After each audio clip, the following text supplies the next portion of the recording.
आज हम एमसीक्यूज करेंगे यूनिट 2 के उपनिषद के जो भगवत गीता, योग वशिष्ठ इत्यादि के साथ साथ, और हम करेंगे हठ योग के जो ग्रंथ है, हठ योग के ग्रंथ के भी कुछ हम एमसीक्यूज करेंगे। जो आपका हठ योग के ग्रंथ, आपका जो पूरा कंटेंट है वो मिलेंगे आपको पतंजलि योग सूत्र के बाद का जो पार्ट है उसमें सारा मिलेंगे यूनिट 5 में। तो इन दोनों के हम एमसीक्यूज करेंगे जो हम इसके पहले कर चुके थे। उसके बाद क्वेश्चन है, योग वशिष्ठ के किस प्रकरण में प्राणायाम का वर्णन किया गया है? मुमुक्ष में, उत्पत्ति में, उपशम में या निर्वाण में? जिनके लिए नया है वो अपने अपने नोट करते रहे कि जो जो आपको नहीं आता या जहाँ जहाँ आप गलती कर रहे हो, ताकि आप एग्जाम में उसका आपको पूरा रेक्टिफाई हो जाए सारा। बताओ,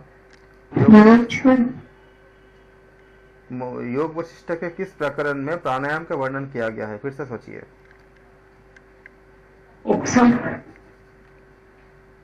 अच्छे से करके बताइए, एक आंसर बताइए, कौन से होंगे? योग वशिष्ठ के किस प्रकरण में क्या पूछा गया है? प्राणायाम का वर्णन किया गया है।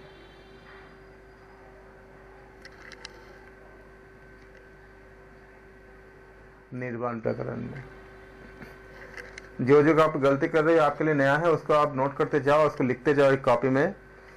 खाली क्वेश्चन खाली शॉर्ट में लिख दो कि योग वशिष्ठ में प्राणायाम वर्णन किया गया निर्वाण प्रकरण में, ऐसे लिख दो, या अपने हिसाब से लिख दो ताकि आप इसको याद कर लो। एग्जाम के पहले एक बार रिवीजन अच्छे से कर लो। एग्जाम के पहले क्या, हमेशा करते रहना रिवीजन, ताकि आपको अच्छे से बन जाए। अगला क्वेश्चन, ज्ञान एवं योग की परिभाषा योग वशिष्ठ के किस प्रकरण में है? स्थिति, उत्पत्ति, उपशम या निर्वाण? उत्पत्ति। क्वेश्चन को अच्छे से पढ़ लो एक बार। ज्ञान एवं योग की परिभाषा योग वशिष्ठ के किस प्रकरण में है? निर्वाण। निर्वाण, वेरी गुड। योग वशिष्ठ के अनुसार सत्य क्या है? जीव, जगत, ब्रह्म या उपयुक्त सभी? उपरोक्त सभी। योग वशिष्ठ के अनुसार सत्य क्या होती है? जीव भी, जगत भी, ब्रह्म भी, उपयुक्त सभी। ये क्वेश्चन हम कल करा चुके थे, हम इसको दोबारा लिए थे। एक बार आप लोगों ने नोटिस नहीं किया होगा कि कल जो गलती कर रहे थे, आप गलती को खाली ऐसे नहीं देखना है, आप इसको कॉपी साथ रखो, कॉपी पेन, और उसमें नोट करते जाओ। वो ज़्यादा शॉर्ट में नोट्स बन जाती है और आप इसको जल्दी जल्दी रिवीजन कर लेते हो, क्योंकि आपका अपना खुद का हाथ का लिखा हुआ नोट्स होता है। इसको ये सारे क्वेश्चन सब आपका बहुत इंपॉर्टेंट क्वेश्चन है, सब पूछे गए हैं, पूछे जा सकते हैं। योग वशिष्ठ में निम्न विषय का वर्णन है किसका? आत्मा परमात्मा का, जीव जगत का, बंधन मोक्ष का, या ये सारे? सारे। बिल्कुल सही। योग वशिष्ठ में बिल्कुल। अब मैंने यहाँ पे क्या किया आपको कि आत्मा परमात्मा का, अगर हो सकता है कि वो खाली एग्जाम में आत्मा परमात्मा के साथ अब बाकी 3 ऑप्शन चेंज कर दे, तो उस समय क्या होगा, आपका खाली आत्मा परमात्मा हो जाएगा। इसलिए बहुत मतलब जिसे कहते हैं ना, इंटेलेक्चुअली स्टडी कीजिए, खाली वो नहीं, क्योंकि जरूरी नहीं है कि यही क्वेश्चन आएगा, लेकिन कंटेंट इससे अलग नहीं होंगे, क्योंकि आपका सिलेबस के बाहर तो कुछ आएगा नहीं, कंटेंट इसी में आएगा। अगर योग वशिष्ठ से प्रश्न आएंगे तो योग वशिष्ठ में जो बातें बताई गई उसी में से आएंगे, उससे बाहर तो आएगा नहीं। लेकिन वो जैसे आपने देखा कि इसमें 3 ऑप्शन सही है, तो इसमें से कोई एक सही को रख लेंगे, बाकी तीनों को चेंज कर देंगे, तो क्या क्वेश्चन में चेंज हो गया। लेकिन अगर आपने इसको ऐसे याद कर लेते हो, आत्मा परमात्मा योग वशिष्ठ में वर्णन है, आत्मा परमात्मा, जीव जगत, बंधन मोक्ष, तो फिर उस समय आपको बहुत हेल्प हो जाएगा। योग वशिष्ठ में अगला क्वेश्चन, योग वशिष्ठ में वर्णन है योग सिद्धियों का, योग साधनों का, योग भूमिकाओं का, या उपयुक्त सभी? सर सभी हैं, साधन भी है, भूमि भी है, सिद्धियां भी हैं। बिल्कुल, तो क्या आ जाएगा आपका? उपयुक्त सभी करेक्ट हो जाएगा। Very very good. अगला क्वेश्चन, योग वशिष्ठ में शरीर को कहा गया है गुणहीन, अधम, शोचनीय या उपयुक्त सभी? ABCD 4 ऑप्शन में।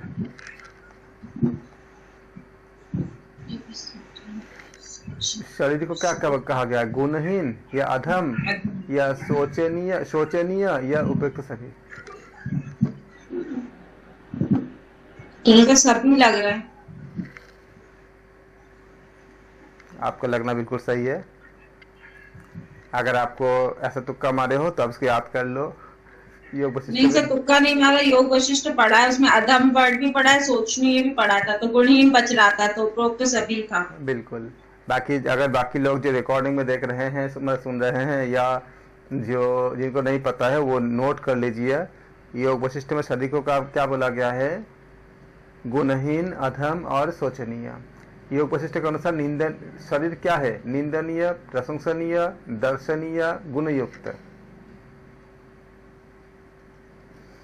योग वशिष्ठ के अनुसार याद देखिएगा, सारे ग्रंथ के अनुसार आप मत लगा देना, पर्टिकुलर ग्रंथ के अनुसार। सर गुणहीन कहा गया तो गुणयुक्त तो होगा नहीं, निंदनीय लग रहा है या दर्शनीय लग रहा है, दोनों में से एक है। कौन से होंगे बताइए? योग वशिष्ठ के अनुसार मैं आपको बताया था कि अगर आपको कोई क्वेश्चंस नहीं आएगा, आप हर एग्जाम में देखना। मैं तो इतने सारे रियल पेपर में सॉल्व करा चुका हूँ, ऑलमोस्ट मैं कराता ही रहता हूँ। मैं देखता हूँ कि वो क्वेश्चंस ऐसे होते हैं कि कुछ क्वेश्चंस के बाद आपका जो क्वेश्चंस होंगे, उस क्वेश्चंस का ऊपर के क्वेश्चन के साथ लिंक रहता है। अगर आप इंटेलेक्चुअली से सोचोगे, अगर आपको क्वेश्चन नहीं आएगा तो दोनों क्वेश्चन आ जाएगा। ऐसे ऐसे इस तरह की चीजें देखो, इसी में आपको बताता हूँ मैं। पहले में क्या बताया आपको? योग वशिष्ठ के अनुसार शरीर क्या है? शरीर का बताया गया है गुणहीन, अधम, शोचनीय। अब किसी में अगर ये सारे सुनना, अगर किसी में अगर ये सारे अगर अवगुण होगा, गुणहीन भी हो, अधम भी हो, अशोचनीय भी हो, तो इसका आप निंदा करोगे कि दर्शन करोगे कि प्रशंसा करोगे? क्या करोगे बोलो? सिंपल बताओ। अगर किसी में ऐसा हो जो गुणहीन भी है, सर निंदा करेंगे, निंदनीय। सिंपल से बात है ना। अगर शरीर गुणहीन भी है, अधम भी है, शोचनीय भी है, तो इन सब का आप क्या करोगे? दर्शन करोगे कि निंदा करोगे? सर क्लियर हो गया, निंदा। मैं ये बोल रहा हूँ कि इंटेलेक्चुअली सोचो। जरूरी नहीं है तो हर किसी को हर चीज नहीं आता है, कभी कभी स्लिप कर सकता है, लेकिन अगर आप दिमाग को ऐसे खोल के रखोगे, लॉजिकल करोगे, तो क्या होगा? आपको बहुत सारे क्वेश्चन अपने आप ठीक हो जाते हैं। ये एग्जाम यही चाहता है कि इंटेलेक्चुअल लोग आए। ऐसा ये एग्जाम नहीं है, सारे जो हायर लेवल के जितने एग्जाम्स होते हैं वो यही चाहते हैं। किसी IAS-PCS का इंटरव्यू देख के देखो, या इंटरव्यू का वीडियो देख के देखो, वो ये नहीं चाहते कि आपको सब कुछ आ ही जाए। वो अगर आप मान लो कि ज्योग्राफी के स्टूडेंट हो, तो आपको हिस्ट्री से संबंधित ऐसा किसी कुछ सिचुएशन देंगे जिसको आप कभी पढ़े नहीं हो। कैसे इंटेलेक्चुअली आप इसको हैंडल कर सकते हैं, ये बहुत बड़ा पार्ट होता है। खाली नॉलेज के लिए नहीं होता, इसीलिए घुमा फिरा के क्वेश्चन देते हैं। अगर आपको नहीं आएगा तो इसको कंपेयर करो, बहुत सारे क्वेश्चन क्लियर हो जाती है। योग वशिष्ठ का मुझे पता है, मुझे ये नहीं होता चाहिए कि आपको सारे क्वेश्चन आए ही। मेरा टारगेट ये होता है कि आपको मैं उस जगह तक लेके जाऊं जिससे आप इंटेलेक्चुअली इन चीजों को आइडेंटिफाई कर सको। बस मेरा टारगेट यही होता है। योग वशिष्ठ में मन की तुलना की गई है किससे? ईश्वर से, ब्रह्म से, उपयुक्त दोनों, या उपयुक्त में से कोई नहीं।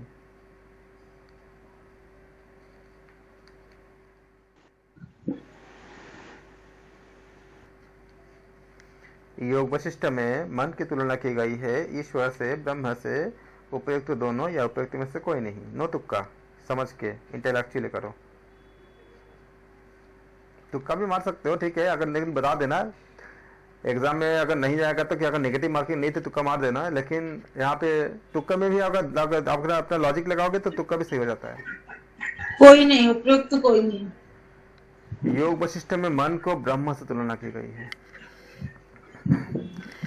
योग वशिष्ठ में मन की तुलना निम्न से की गई है, किससे? नट से, नर्तकी से, जल से, या वायु से।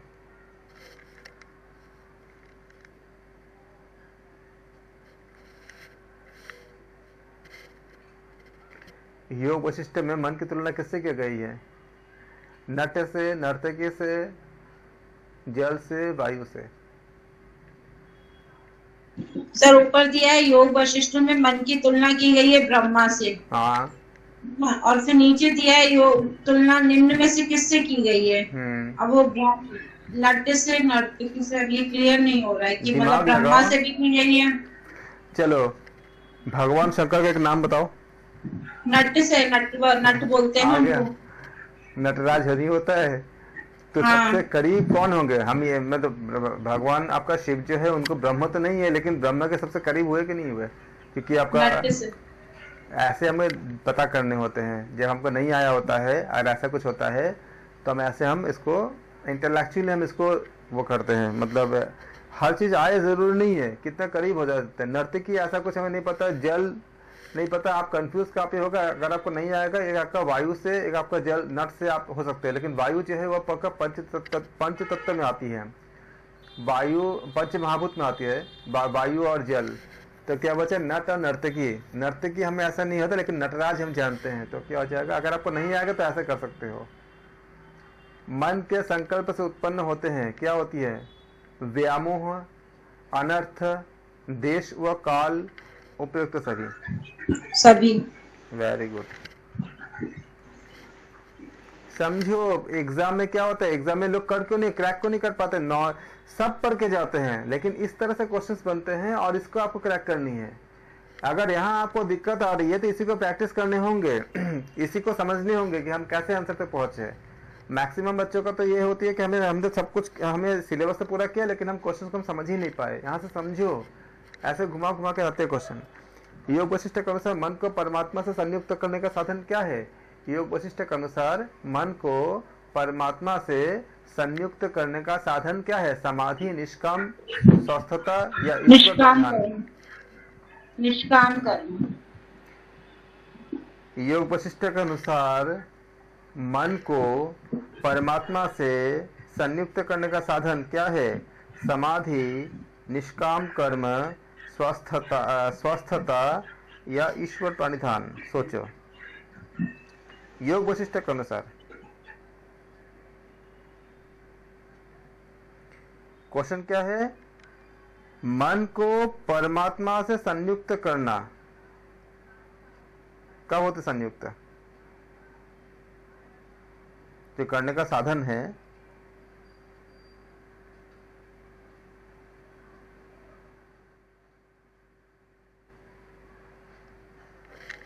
बताओ।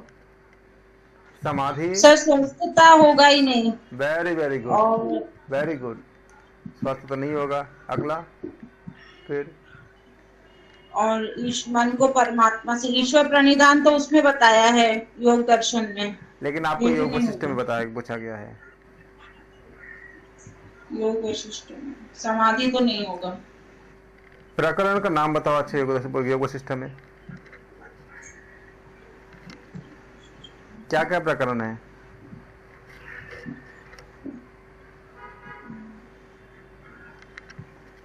योग वशिष्ठ में सर क्या? नहीं समझ में। योग वशिष्ठ के अनुसार समाधि में, समाधि जब लग जाती है तो समाधि क्या होती लगी है? नहीं बात। समाधि जब लग जाती है तो क्या होती है बताओ? आपको बाहर का कुछ ध्यान रहता है जब समाधि किसी को होता है? तो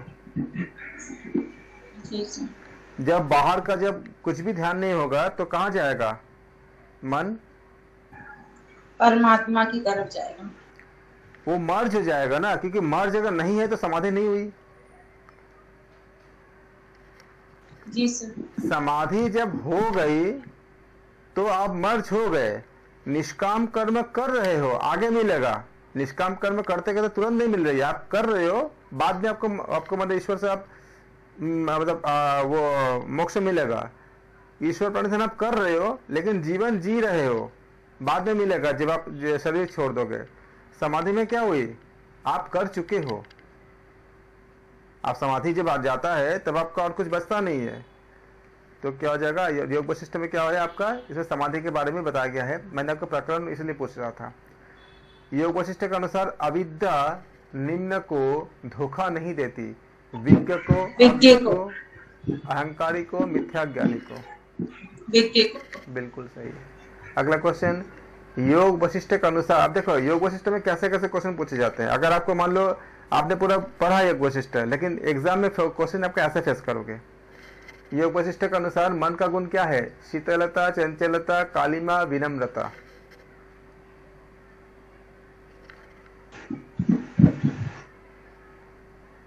योग वशिष्ठ के अनुसार मन का गुण क्या है? शीतलता, चंचलता, कालिमा, विनम्रता। चंचलता। Very good.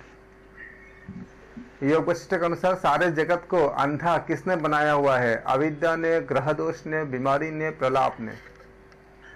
अविद्या ने। बहुत अच्छा। अगला क्वेश्चन, योग वशिष्ठ में ब्रह्म को माना गया है निर्विकार, विज्ञान स्वरूप, शांत, उपयुक्त सभी? सभी। बहुत अच्छे। अगला क्वेश्चन, योग वशिष्ठ के अनुसार विचारणा नाम की भूमिका में साधक प्रवृत्त होता है शास्त्र अध्ययन, मनन, सत्पुरुष संगति, उपयुक्त सभी? सभी। बहुत अच्छे। अगला क्वेश्चन, योग वशिष्ठ के अनुसार तनु मानसा नाम की भूमिका का अभाव कब होती है? भूमिका का अभाव होती है आसक्ति का, विरक्ति का, वैराग्य का या अलगाव का? विरक्ति का। क्वेश्चन फिर से पढ़ो। योग वशिष्ठ के अनुसार तनुमानसा क्या होती है? सर भूमि है, भूमिका। तनुमानसा का अभाव होना कब होती है? आसक्ति का। बिल्कुल। तो देख रहे हो क्वेश्चंस को अच्छे से ना पढ़ना कहाँ लेके जाता है? रॉन्ग आंसर पे लेके जाता है। जब मन शुद्ध होकर सूक्ष्मता को प्राप्त होता है योग वशिष्ठ में, उस भूमिका को क्या बोलते हैं? शुभेच्छा, विचारणा, तनुमानसा, इनमें से कोई नहीं।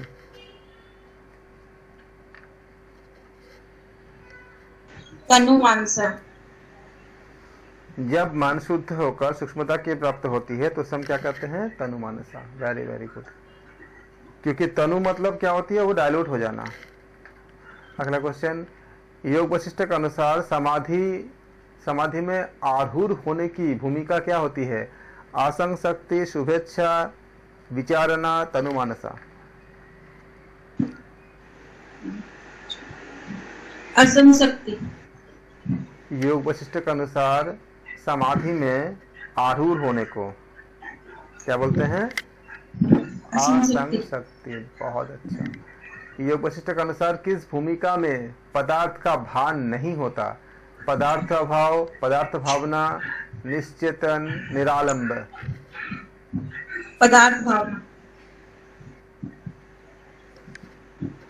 पदार्थ भावना में क्या होती है? पदार्थ का भान नहीं होता।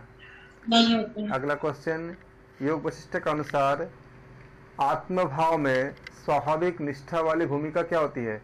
तुर्यगा, तनुमानसा, शुभेच्छा, विचारणा? तुर्यगा। बहुत अच्छा। योग वशिष्ठ के अनुसार ज्ञान की भूमिका कितनी होती है? 3, 4, 5 या 7? 7। बिल्कुल 7 भूमि होती है। योग वशिष्ठ के अनुसार परमात्मा पद में प्रतिष्ठित होने हेतु आवश्यक क्या होती है? वासना, अभिमान, ऐशना या उपयुक्त सारे?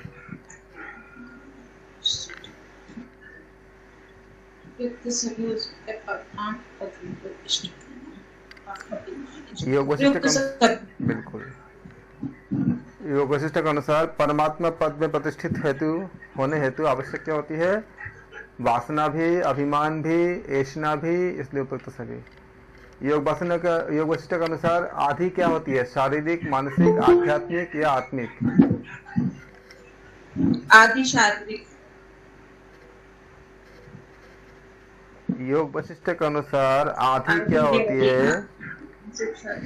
मानसिक। एक आंसर बोलो।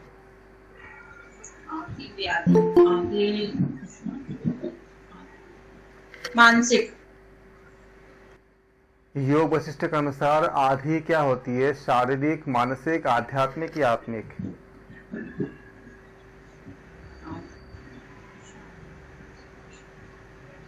सर आदि व्याधि बोलते हैं, कंफ्यूजन हो गया। शारीरिक है कि मानसिक है? दिमाग लगाओ, सोचो। अगर कंफ्यूज होते एग्जाम में तो क्या करोगे फिर? आदि व्याधि बोलते, शारीरिक, मानसिक की मानसिक, शारीरिक। चलो आप मान लेते कि आप कंफ्यूज हो गए, ठीक है। आम भाषा में बीमारी को क्या बोलते हैं, जो लोकल भाषा में आम बोलचाल? आदि और व्याधि व्याधि बोलते हैं। व्याधि यानी शारीरिक, आदि मीन्स मानसिक। हो गया ना, ऐसे निकालते हैं। कॉमन लैंग्वेज में जो बोलते हैं भाई व्याधि हो गया है, व्याधि किसको दिखाता है, शरीर का कि मन का? शरीर का। तो फिर बचा क्या? मैं बार बार बता रहा हूँ कि इंटेलेक्चुअली करोगे, जरूरी नहीं होता है कि हर चीज आए ही, लेकिन आप ऐसे करोगे तो आ जाएगा। मैंने आपको कुछ बोला, मैंने खाली आपको नॉर्मल आपको डिस्कशन किया कि सामान्य भाषा में हम क्या बोलते हैं, मतलब आदि और व्याधि में से व्याधि को हम क्या बोलते हैं, मन की या शरीर की? अगर आम लैंग्वेज में शरीर का बोलते हैं तो बचा क्या, मानसिक बचा, आध्यात्मिक आत्मिक तो हुआ ही नहीं। ऐसे ही करने होते एग्जाम में। योग वशिष्ठ के अनुसार व्याधि क्या होती है, शारीरिक, मानसिक, आध्यात्मिक या आत्मिक? शारीरिक। अब हो गया ना, देखो यही मैं बोल रहा था कि 2 क्वेश्चन अगर होंगे, अगर हो सकता है कि एक क्वेश्चन का आपका जवाब है, दूसरा क्वेश्चन नहीं भी आएगा तो भी आपको बता देगा आपको। अगला क्वेश्चन, योग वशिष्ठ के अनुसार दुख का कारण क्या होती है, आदि व्याधि उपयुक्त दोनों? दोनों। हाँ, दुख का कारण क्या होती है, आदि भी होती है और व्याधि भी होती है। और मन खराब होगा तो शरीर खराब होती है, शरीर खराब होगा तो मन खराब होती है। योग वशिष्ठ के अनुसार निष्प्रयोजन क्या होती है, संवेदन एवं भावन, वासना, कलना या इनमें से कोई तो सभी, कौन सा? सभी। योग वशिष्ठ के अनुसार जो निष्प्रयोजन क्या होती है आपका, उपयुक्त सभी हो जाएगा। अगला क्वेश्चन, योग वशिष्ठ के अनुसार समस्त दोषों का आश्रय क्या होती है, वेदन, भावन, उपयुक्त दोनों, इनमें से कोई नहीं? उपयुक्त दोनों। बिल्कुल सही। अगला क्वेश्चन, योग वशिष्ठ के अनुसार संसार में दुख प्राप्ति का कारण क्या होती है, भावना, वासना, उपयुक्त दोनों, इनमें से कोई नहीं? दोनों, भावना वासना दोनों। ये दोनों होती है, वेरी गुड। अगला क्वेश्चन, योग वशिष्ठ के अनुसार सांसारिक दुखों की शांति का साधन क्या होती है, विवेक, स्वास्थ्य, प्रसन्नता, गृहस्थ त्याग?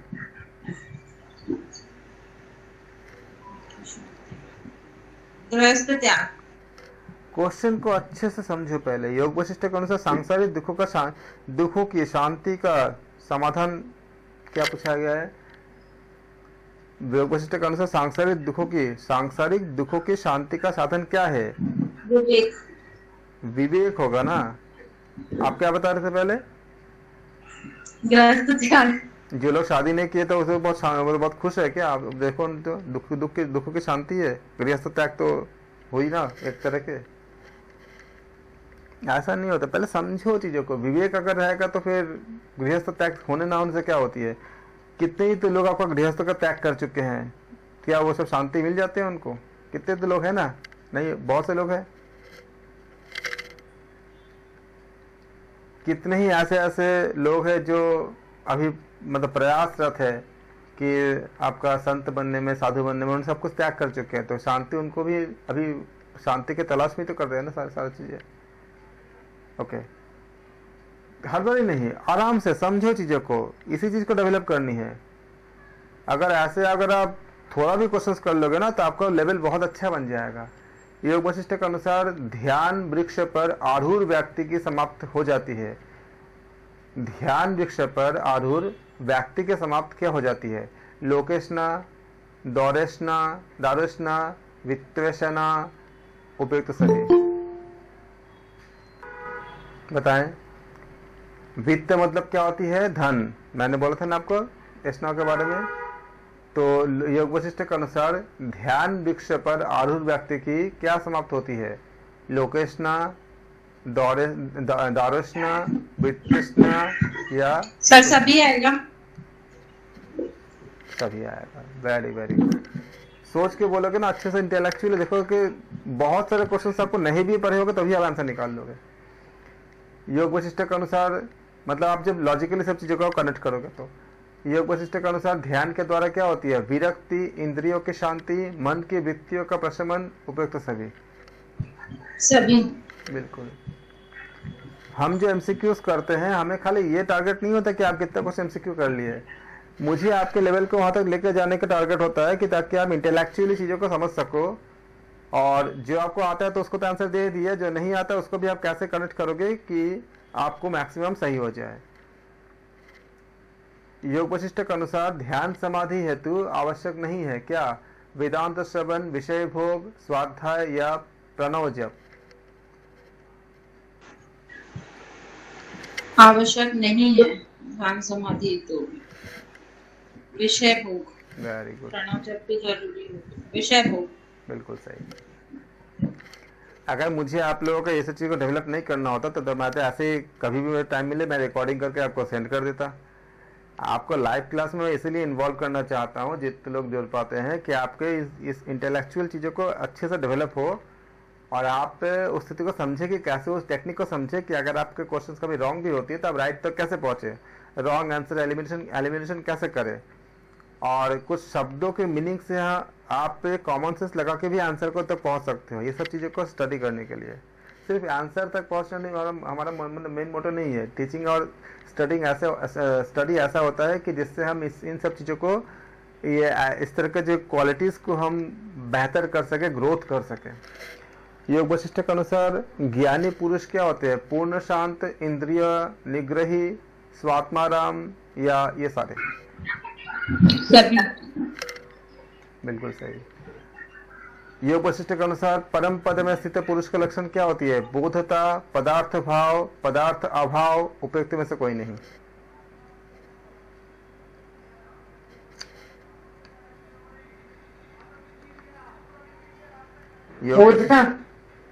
योग वशिष्ठ के अनुसार परम पद में स्थित, पहले क्वेश्चन को समझो अच्छे से, आंसर पे तो मत भागो। आपका तो 70% चीज उसी में आपका डन हो जाता है अगर आपने क्वेश्चन को अच्छे से समझ लिया। क्वेश्चन समझो क्या बोला जा रहा है।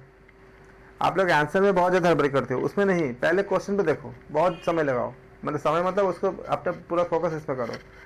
योग वशिष्ठ के अनुसार परम पद में स्थित पुरुष का लक्षण क्या है? क्या बताना चाह रहे हैं प्रश्न में?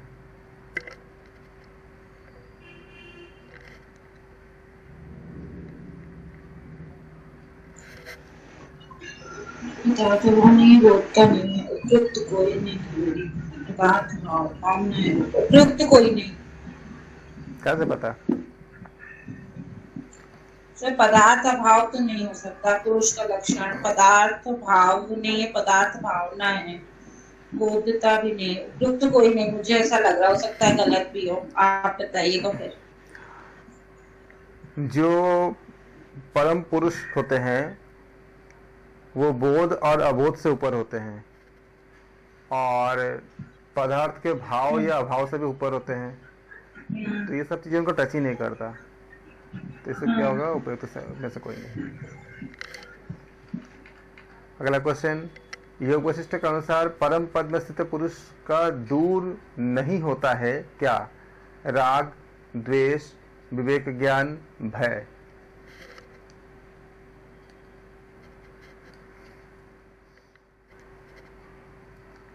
थोड़ा सा भी कोई अगर जल्दीबाजी में आंसर देगा तो हमेशा रॉन्ग आंसर देगा। इसी को ध्यान में रख के क्वेश्चन बनाते हैं वो।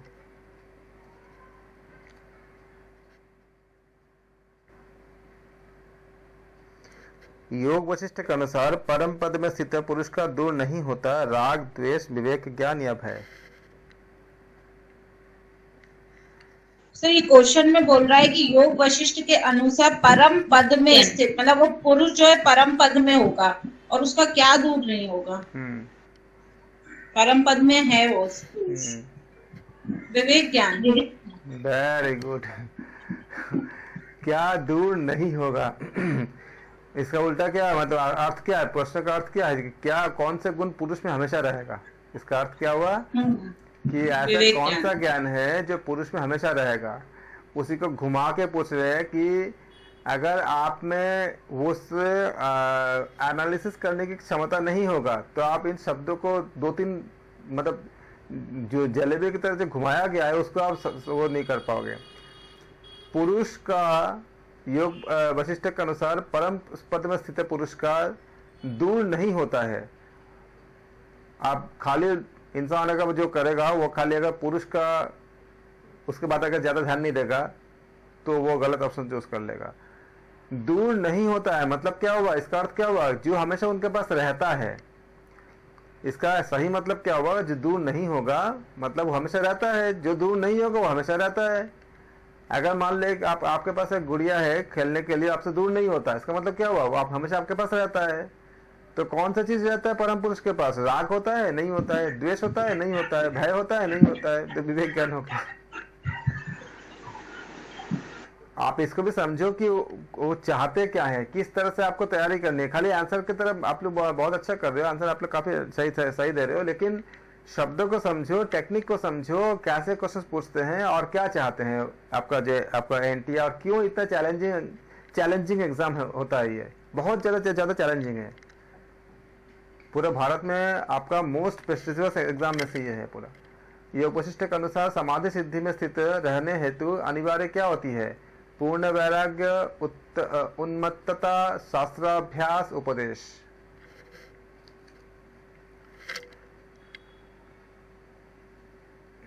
सर उन्मत्तता मतलब क्या होता है? उन्मत्तता मतलब एक होती है उन्माद की तरफ जाती, जो हम लोग उन्मत्तता कहते हैं इसको। यह पागलपन नहीं होता कि हमें मतलब जो बहुत ज्यादा जो आपका मतलब क्या कहते हैं उसको, कुछ किसी चीज को पाने के लिए बहुत ज्यादा उत्साह, मतलब उसमें डूब जाना। या उन्मत्तता का दो अर्थ होती है। एक अर्थ होती है कि पॉजिटिव अर्थ। पॉजिटिव में क्या होती है कि जैसे पागल हो गए आप इसको पाने के लिए, पागल हो गए आप इसको मतलब पर्टिकुलर किसी कोर्स को करने के लिए, पागल हो गए आप मतलब जैसे योग के लिए, योग को पूरा करनी है, आप एकदम जैसे पागल की तरह काम मतलब पूरा आप कोशिश कर रहे हैं, ये होती है। और नेगेटिव भी होती है, जो उन्माद पागल जो होती है उसको भी हम उन्मत्तता कहते हैं इसको। और पॉजिटिव क्या होती है कि किसी चीज को गेन करने के लिए, जैसे मतलब कि प्रभु राम को पाने के लिए आपका जो शबरी पागल थे, उन्होंने इतनी ज्यादा लंबे समय तक उन्होंने इंतजार किए, ये उन्मत्तता हो जाता है। पूर्ण वैराग्य आएगा सर। वेरी वेरी गुड, बहुत अच्छा। कितने क्लोज थे सोचो। शास्त्र अभ्यास, ऐसा लगता है ना कि हाँ हमें तो पाने के लिए शास्त्र अभ्यास तो करना ही पड़ता है, ऐसा लग सकता है। उन्मत्तता, उपदेश, और गीता में बताया गया है कि ये सारे चीजें जो होती है, इससे भी हमें प्राप्त जो नहीं कर सकता है। आप जब भक्ति योग पढ़ोगे, इत्यादि पढ़ोगे तो आपको पता चलेगा इसमें। तो एक योग वशिष्ठ के अनुसार समाधि सिद्धि में स्थित रहने है तो क्या क्या अनिवार्य होती है? पूर्ण वैराग्य। क्योंकि अगर पूर्ण वैराग्य नहीं होगा तो जब भी अगर पूर्ण वैराग्य नहीं होगा तो आप क्या होगा, आप त्रिगुण में आ जाओगे, सतोगुण, रजोगुण, तमोगुण में आ जाओगे। और भगवद गीता में क्या बताया गया कि किसी एक समय कोई एक गुण बाकी दोनों को डोमिनेट करता है, और कभी अगर तमोगुण डोमिनेट कर दिया तो क्या होगा, उस समय हमारा स्थिति क्या हो जाएगा? अविद्या का हो जाएगा। और जब अविद्या हो जाएगा तो क्या होगा, हम समाधि में रह सकते हैं? नहीं रह सकते। तो इसलिए क्या होगा, पूर्ण वैराग्य। बहुत अच्छे। ऐसे आपको पूरा शब्दों को एकदम पूरा निचोड़ करके पूरा आपके आंसर तक पहुंचना है, एकदम पूरा अच्छे से पूरा। तब जाके देखोगे उसके बाद जो भी कोई भी क्वेश्चन आएगा ना, अगर आप कभी नहीं भी पढ़ोगे, वो बना के भी देंगे तो आप आराम से कर लोगे। ये लेवल चाहिए होता है, इसलिए इतने कम लोग निकाल पाते हैं। योग वशिष्ठ के अनुसार ज्ञानी पुरुष कर्म करता है? प्रसिद्धि हेतु, लोक संग्रह हेतु, सत्ता हेतु, स्वर्ग हेतु। लोक संग्रह हेतु। बहुत अच्छे। कितना भगवदगीता में ये भी यही बात बताया गया है। हे अर्जुन, ऐसा इस सृष्टि में कुछ भी नहीं है जो मैं चाहूँ और पा न सकूँ। नारायण कहते हैं अर्जुन से, लेकिन तब भी मैं कर्म करता हूँ लोक संग्रह हेतु, लोक के कल्याण हेतु। ये भगवान कृष्ण बताते हैं भगवदगीता में अर्जुन से। योग वशिष्ठ के अनुसार श्रेष्ठ पुरुष हेतु ज्ञेय है क्या? परमात्मा, संसार, लोक परलोक, जड़ चेतन। योग वशिष्ठ के अनुसार श्रेष्ठ पुरुष हेतु ज्ञेय है परमात्मा, संसार, लोक परलोक, जड़ चेतन।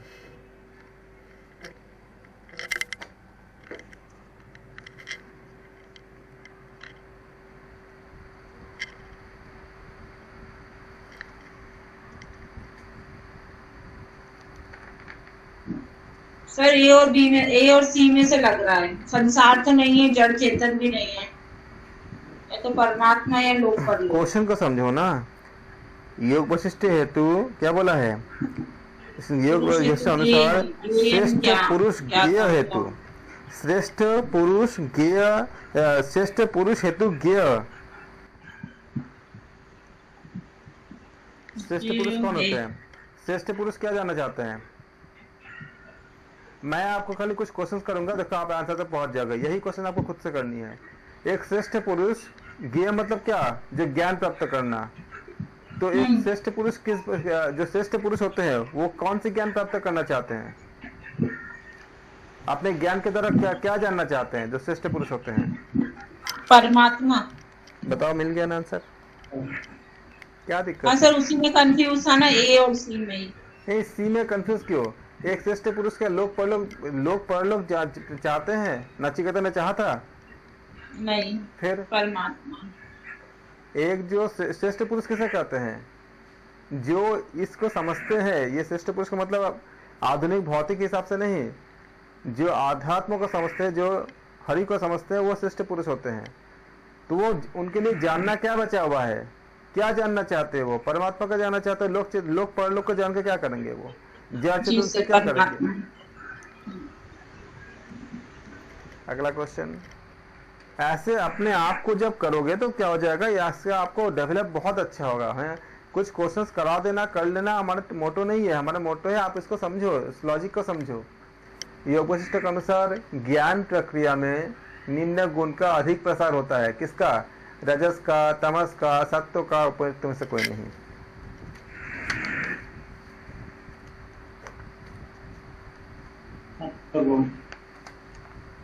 कौन सा? बिल्कुल सही। योग वशिष्ठ के अनुसार ज्ञान आप कैसे प्राप्त कर सकते हो? जब सत्वगुण वृद्धि होती है तो क्या होती है? सत्व। जीवन मुक्त सुख दुख में क्या होती है? दुखी, विचलित, समभाव या व्याकुल? समभाव। बहुत अच्छे, यहाँ तक आपने कर लिया। इसके बाद आप कूट को बड़ा अच्छे से करना, क्योंकि कूट से आपका जो क्वेश्चन बहुत ज्यादा बन रहे हैं। एक कूट से आपका रीजनिंग तक को, जो आपका LRC लॉजिकल रीजनिंग से अब बहुत ज्यादा क्वेश्चन बनने जा रहे हैं। गीता कूट का करना बड़ा आसान होता है। इसमें आपको थोड़ा सा जो इंटेलेक्चुअलिटी लगाओ, अगर अप्लाई करोगे ना तो आपको नहीं भी आएगा तो आप रॉन्ग आंसर का एलिमिनेट आराम से कर दोगे। गीता में श्री कृष्ण क्या कहते हैं? मैं पूरा क्वेश्चन पढ़ लेता हूँ। गीता में श्री कृष्ण कहते हैं कि मेरे परायण होना चाहिए। किसको? आप देखो, ये ऑप्शन नहीं है, ये स्टेटमेंट है। स्त्रियों को, वैश्य को, शूद्र को, पाप योनि को। अब इसके बाद आपका कूट है। आपका पहला है फर्स्ट और फोर्थ, बी है सेकंड और थर्ड, सी है, ये आपका क्वेश्चन है, ये क्वेश्चन हो गया, ये आपका दूसरा क्वेश्चन हो गया। सी है आपका ओनली फोर्थ और डी है आपका फर्स्ट सेकंड थर्ड फोर्थ। बताओ कौन सा कोड करेक्ट है? ऊपर क्या बताया गया है? गीता में श्री कृष्ण कहते हैं कि मेरे परायण होना चाहिए। किसके परायण होना चाहिए? मेरे परायण होना चाहिए। किसको? पहला है स्त्रियों को, वैश्य को, शूद्र को, पाप योनि को। अब बताओ किनको? D option. पाप योनि को होना चाहिए। गीता में श्री कृष्ण कहते हैं कि मेरे परायण होना चाहिए, पाप योनि को होना चाहिए। बताइए।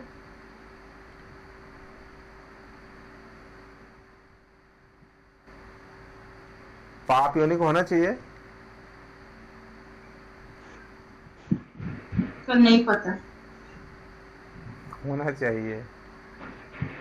किसी भी योनि को, किसी भी मतलब चाहे स्त्री हो, पुरुष हो, वैश्य हो, शूद्र हो, किसी भी तरह से, क्योंकि हम सब तो पुण्यात्मा होते तो फिर तो हो ही जाता। हम सब में पाप तो किया ही है ना, तो हम तो पाप तो है ही है। तो क्या हो जाएगा? फर्स्ट, सेकंड, थर्ड और फोर्थ ऑप्शन भी करेक्ट होगा। अगला क्वेश्चन। गीता के अनुसार आत्मा है नित्य, अविनाशी, अजर, अमर, अजन्मा, सनातन, अनित्य एवं कुटस्थ और पुरातन। ये 5 आपको दिए गए हैं। आप इसके आधार पे आपको सही कोट ABCD बताओ कौन से होंगे।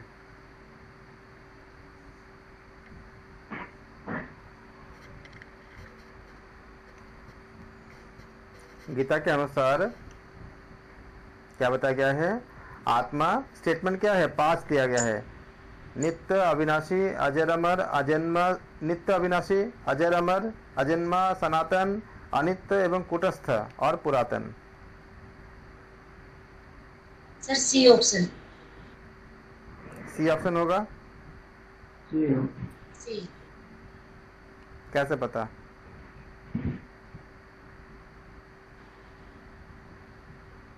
ये अनित्य और कुत्य का वर्णन नहीं है, बाकी का नित्य विनाशी का है, अजर अमर जन्मा सनातन का। एग्जैक्टली, बहुत अच्छे, बहुत ही अच्छे, एक्सलेंट। गीता के अनुसार योग के लक्षण क्या है? आसक्ति त्याग कर समत्व भाव होना, पहला स्टेटमेंट है। ये ऑप्शन नहीं है, स्टेटमेंट है। कर्तव्य कर्म करना, ऐश्वर्य प्राप्त करना, पूजा प्रार्थना करना। अब इसके बाद चार कूट, पहला और दूसरा। A option. ए ऑप्शन, पहला और दूसरा कूट। यहाँ पे देखो, ऐसे क्वेश्चन में क्या करते हैं हम लोग कि क्या नहीं है, तो क्या बोला गया है? गीता के अनुसार योग का लक्षण बने बताया गया है, पूजा प्रार्थना करना, ऐश्वर्य प्राप्त करना। तो ऐश्वर्य प्राप्त करना क्या है? कहीं से भी आपका क्या है? योग का लक्षण नहीं होता है। तो थर्ड जहां भी है काट दो।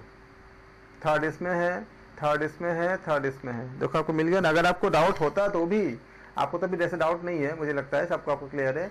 इनकेस अगर डाउट होता भी तो हम ऐसे इस तरह करते हैं, जब हमें ऐसे इस तरह का स्टेटमेंट दी जाती है तो कोई एक को चुन लो जो या तो होगा ही होगा या फिर वो नहीं होगा।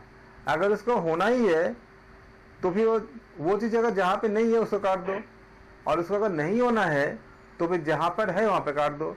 जैसे थर्ड नहीं, ऐश्वर्य प्राप्त करना नहीं होना है, तो थर्ड कहाँ पर है? बी में है, सी में है, डी में है, अपने आप कट गया। तो क्या हो जाएगा आपका? ऑप्शन ए बिल्कुल करेक्ट है। Very good. इस टाइप के क्वेश्चन पर ज़्यादा पूछे जाएंगे, और इसलिए आप अभी जो लॉजिक जो लगा रहे हो ऐसे ही लगाओ, और एकदम देखना बहुत अच्छा करोगे, अपना बेस्ट करोगे। गीता के अनुसार सात्विक भोजन बढ़ाता है। स्टेटमेंट 4 है। आयु, प्रीति एवं बुद्धि, बल एवं अभिमान, सुखी एवं आरोग्य, यक्षों में श्रद्धा। बताओ कौन से? बिल्कुल, यहाँ देखते हो कि यक्षों में श्रद्धा नहीं है। सात्विक भोजन के साथ यक्षों में श्रद्धा का कोई मतलब नहीं है। तो ये पार्ट जो होगा, ये जहां भी होगा रॉन्ग। तो कहाँ पे? ये टी में है और बी में है, तो आपको ज्यादा सोचना ही नहीं है। तो क्या होगा आपका? ये दोनों रॉन्ग हो गया। आप देखो, आप क्या देखते हो कि ए और सी में क्या है? 1 दोनों में है, तो 1 तो होना ही होना है। अगर 1 दोनों में है, दोनों में से करेक्ट है, तो 1 तो होना ही होना है। चेक क्या करना है आपको? सेकंड और थर्ड। तो सात्विक भोजन क्या बढ़ाता है? बल, सुखी और आरोग्य। अभिमान कभी बढ़ाता है? नहीं बढ़ाता है। बल तो आप कह सकते हो, चलो बल बढ़ेगा नहीं बढ़ेगा अलग बात है, लेकिन अभिमान तो नहीं बढ़ेगा ना। इसका मतलब क्या? सेकंड गलत हो गया। तो जब सेकंड गलत हो गया तो ये भी गलत हो गया। मैं आपको ये बता रहा हूँ कि एग्जाम में इनकेस अगर आपको नहीं भी आता कई क्वेश्चन को, तो इस टेक्निक से आप क्या करते हो? रॉन्ग को अलग कर देते हो, और ऐसा आपने सीट आपने सही बोला, बिल्कुल सही है।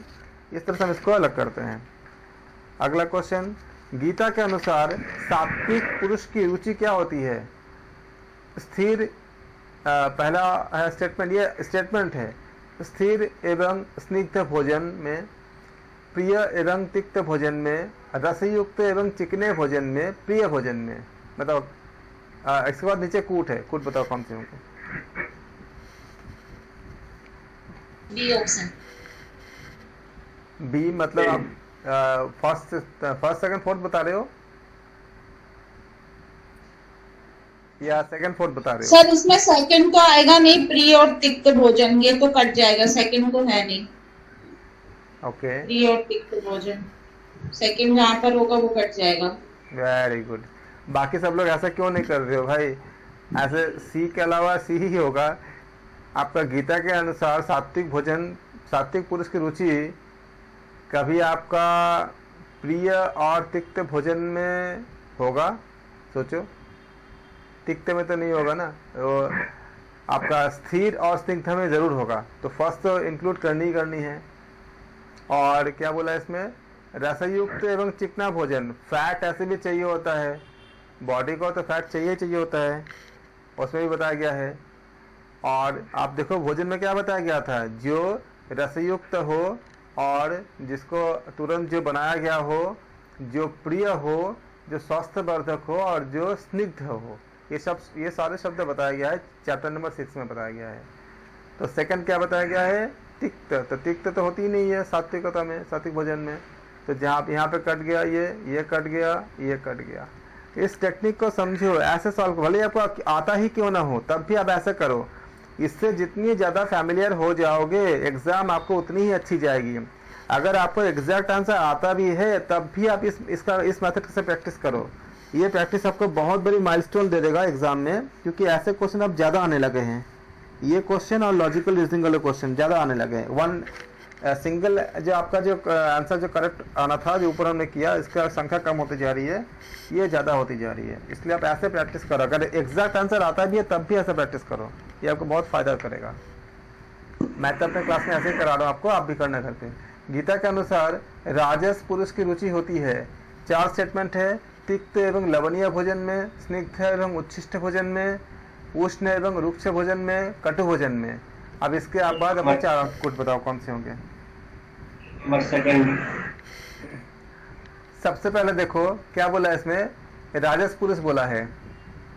तो राजस पुरुष में क्या होती है? स्निग्ध जो होती है किसको होती है? ये सात्विक होती है। उच्छिष्ट क्या तामसिक होती है? तो ये सेकंड हट जाएगा, सेकंड कट जाएगा। तो फर्स्ट ए और बी में सेकंड कट गए। हाँ जी। तो स्निग्ध जो होती है वो सात्विकों का आपका प्रिय होता है, और उच्छिष्ट क्या होते हैं? तामसिक का प्रिय होता है। पूछा गया किसके लिए? राजसिक के लिए पूछा गया है। तो सेकंड जहाँ भी होगा वो क्या हो जाएगा? आपका कट जाएगा। तो ये कट गया आपका, और ये भी कट गया। अब आपके पास क्या बचा? अब आपके पास 4th या फिर 1/3 4th, मतलब 4th तो करेक्ट है ही है क्योंकि दोनों में 4th है। अब आप देखो 1 और 3rd में कोई अगर एक भी करेक्ट हो तो आपका ऑप्शन बी करेक्ट होगा, और अगर एक भी अगर इनकरेक्ट हो तो ऑप्शन डी करेक्ट होगा। ठीक है, अगर एक भी इनकरेक्ट होंगे तो बी नहीं होंगे। तो फर्स्ट क्या बोला गया है कि राजस पुरुष का लक्षण तिक्त एवं लवणीय भोजन में, और उष्ण और रुक्ष भोजन में, ये दोनों सही है। तो क्या हो जाएगा आपका? कटु भोजन में। आप अगर इसमें आपको डाउट होता है तो आप एक बार सोचो, नॉर्मल आप सोचो, कुछ कुछ जगह पे हमें कॉमन सेंस लगाने पड़ते हैं। जो लोग बहुत स्पाइसी खाते हैं, अगर हमारा आपका भी कभी कभी मन करता है बहुत स्पाइसी खाने का, जब आप बहुत स्पाइसी खाते हो, एकदम जैसे धुआं जल आपका उठ रही है, इतना आपने मिर्च डाल दिया और मतलब मिर्च मसाला डाल के खा रहे हो, उस समय मन की स्थिति क्या होती है? सात्विक होती है क्या? बहुत चंचल होता है मन। तो ये जो खाना आहार होती है ये किसके लिए होती है? जो आपका काफ़ी ज़्यादा आपका जो है रुक्ष हो गया, उष्ण हो गया, बहुत गरम हम खा लिए, मतलब बहुत ज़्यादा गरम है उसको खा रहे हैं, या कटु भोजन को हम करते जा रहे हैं, तो इस किसके लिए होती है? ये आपका रजस का लक्षण होती है। तो क्या हो जाएगा? ऑप्शन बी करेक्ट होगा, first second part 4th। Very good. अगला क्वेश्चन, गीता के अनुसार तामस पुरुष की रुचि क्या होती है? इसमें होती है, पहला है बासी अपवित्र एवं अस्पक्य भोजन में, दूसरा है रस रहित एवं उच्छिष्ट भोजन में, तीसरा है आपका दुर्गंध भोजन में, दुर्गंध युक्त भोजन में, और चौथा है आपका अम्लीय भोजन में।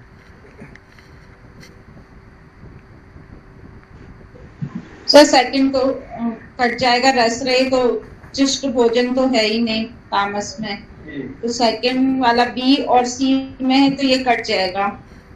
कौन सा करेक्ट होंगे? और ए और डी बचा। ए में बासी पवित्र अस्पक्य भोजन तामस है, अम्लीय भोजन, और सर फर्स्ट होगा ए, सही होगा ए। ओके, अब मैं आपको बताता हूँ। सबसे पहले ना आप जल्दी मत करो, पहले बहुत अच्छे समझो। जल्दी करने से क्या होती है? जल्दी तो करने हैं लेकिन इतनी भी जल्दी नहीं कि गलत रॉन्ग हो जाए। एक तामस क्या होती है? जो अज्ञानी होते हैं और जितने बुराइयां जो आपका जो जिसमें आपका मतलब जिसमें अज्ञान मतलब बुराई होती है, क्योंकि अज्ञान से में बुराई की तरफ जाते हैं। अब तामसिक व्यक्ति करता क्या है? जो लोग आपका रहते हुए भी चलो जैसे शराब, अल्कोहल, फलों को नहीं खाएंगे, फलों को सड़ा करके अल्कोहल लेंगे, बनेगा उसको लेंगे, तो ये कौन सी लक्षण होगा? सात्विक होगा कि तामसिक होगा? कौन सी होगा? एक सामान्य इंसान अगर शराब के दुकान के अगल बगल से जला जाएगा तो उसको उसका जो स्मेल बहुत मतलब बहुत पेनफुल लगता है। जो बहुत कीट पतंगे होते हैं जो मलमूत्र में रहते हैं दुर्गंध युक्त जगह पे, उसमें भी कुछ कीट बन जाते हैं, तो वो कीट के लिए वो बहुत अच्छा लगता है उसको। और कुछ ऐसे लोग भी होते हैं जो गंदगी बहुत पसंद करते हैं या उस जगह रहते हैं, अगर उनके पास ऑप्शन होता भी है साफ रहने का तब भी वो गंदगी में रहते हैं। तो ये सारे क्या होती है, ये सारे आपका तामस युक्त होती है। तामसिक में अम्लीयता का कोई स्थान नहीं होता, तामस में अम्ल का कोई नहीं होता। अम्ल तो हम ऐसे भी लेते हैं, आप फल नहीं लेते हैं, सारे मैक्सिमम फल में खटास नहीं होती है, खट्टेपन नहीं होती है। खट्टेपन क्या होती है, वो आपका एसिड का द्योतक होती है, जैसे आपका सिट्रिक एसिड हो गया। अगर अम्लीय भोजन में अगर तामसिक होगा तो फिर आप तो फिर ले ही नहीं पाओगे। क्या कहते हैं, आपका जो आपका संतरा होते हैं, मौसमी होते हैं, सब में तो आप कभी ले ही नहीं पाओगे। ले पाओगे अगर अम्ल में अगर तामसिक होगा तो। फल को कितना पवित्र माना गया है, क्या फल में ऐसा कोई फल है जिसमें खटास ना हो? ज्यादातर फल में खटास होती है, होती है कि नहीं होती है? तो कटना क्या है, फोर्थ को कटना है, चौथा कटना है। चौथा कहाँ पर है? चौथा इसमें है, इसमें है, इसमें है। क्या बचा? सी बचा। और आप देखो क्या बचा, बोला गया था भगवद गीता में, तामसिक व्यक्तियों के लिए जो बासी होता है, जो अपवित्र होता है, जो अथवा का भोजन होता है उसको खाते हैं, वो उनको पसंद होता है। ये जो उच्छिष्ट होता है मतलब झूठा होता है, जो रस रहित होता है, उसको ये चीजें उनको बहुत अच्छा लगता है। और जो दुर्गंध युक्त होता है, सड़ा गला चीजों को खा लेते हैं वो, तो जो तमस में होते हैं। जैसे मान लीजिए कि ऑप्शन होता है कि आप फ्रेश बना के खाओ, लेकिन तब भी बासी चीजों को खाएंगे। या जो अब जैसे मान लो कि आज हम जितने बीमार पड़ते हैं, तो बीमारियों में क्या होती है, फास्ट फूड का बहुत बड़ा रोल था। रोल जो है वो मेडिकल साइंस में मानता है, आयुर्वेद भी कहता है, आप भी जानते हैं, लाइफस्टाइल डिजीज में बहुत ज्यादा रोल होता है। अब फास्ट फूड के बनने का प्रोसेस देखो, उसके जो जैसे आपका जो पिज्जा वगैरह जो होती है, एक तो मैदा से बनती है और उसका बेस वगैरह कितना पहले बन के रखी होती है। उसको हम खाते हैं, हमें पता चलता है कि उसमें वो कहाँ से आया, क्या हुआ नहीं हुआ, लेकिन हम खा रहे हैं, बहुत पहले का बना होता है। और हम बीमार पड़ते कि नहीं पड़ते? फास्ट फूड खाने से बीमार पड़ते कि नहीं पड़ते?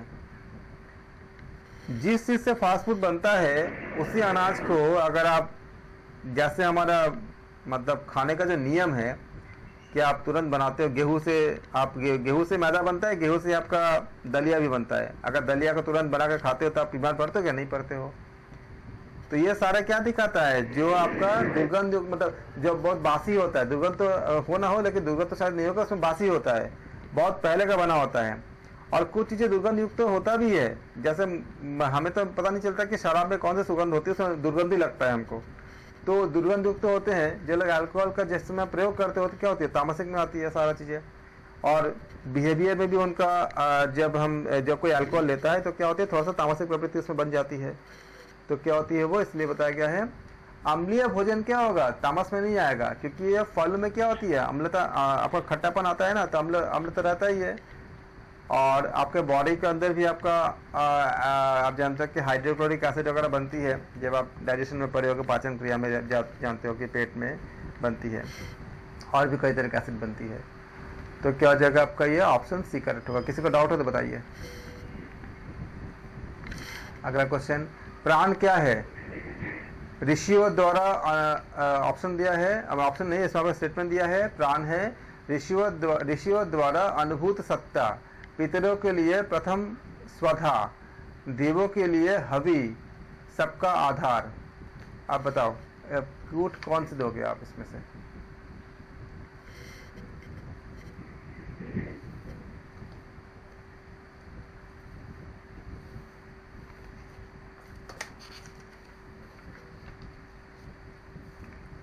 ऋषियों के लिए अनुभूत सत्ता प्राण है, पितरों के लिए प्रथम स्वधा ये प्राण है, देवों के लिए हवि ये प्राण है, सबका आधार ये प्राण है।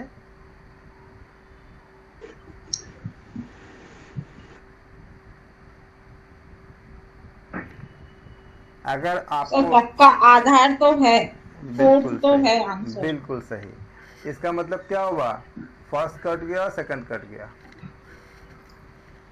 अब क्या बाकी, फर्स्ट कट गया, लास्ट फोर्थ ही बचा, फोर्थ आंसर आएगा, क्योंकि डी में तो फर्स्ट और सेकंड आ रहा है ना। नहीं, यहाँ देखो, यहाँ पे हमने कैसे काटा, मैंने इसलिए नहीं काटा कि फर्स्ट सेकंड रॉन्ग है, इसलिए नहीं काटा क्योंकि फर्स्ट सेकंड के साथ फोर्थ नहीं है।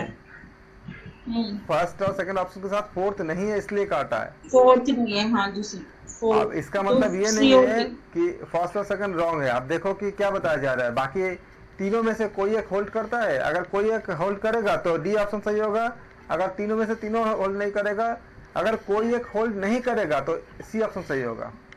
अगर कोई भी मतलब डी आपका चौथा छोड़ के, सबका आधार छोड़ के बाकी तीनों में से कोई भी अगर अगर आपका सही है तो फिर ऑप्शन डी है, और कोई तो वो भी डी सही हो जाएगा, अगर नहीं होगा तो सी सही होगा। हाँ, ऐसे आप सोचते हो उस जगह पे, सब आपका नहीं भी आता है ना, ऐसे सोचते हो।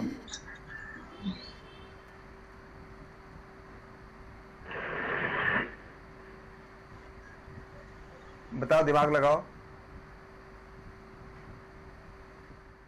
बाकी तीनों में कौन से होंगे?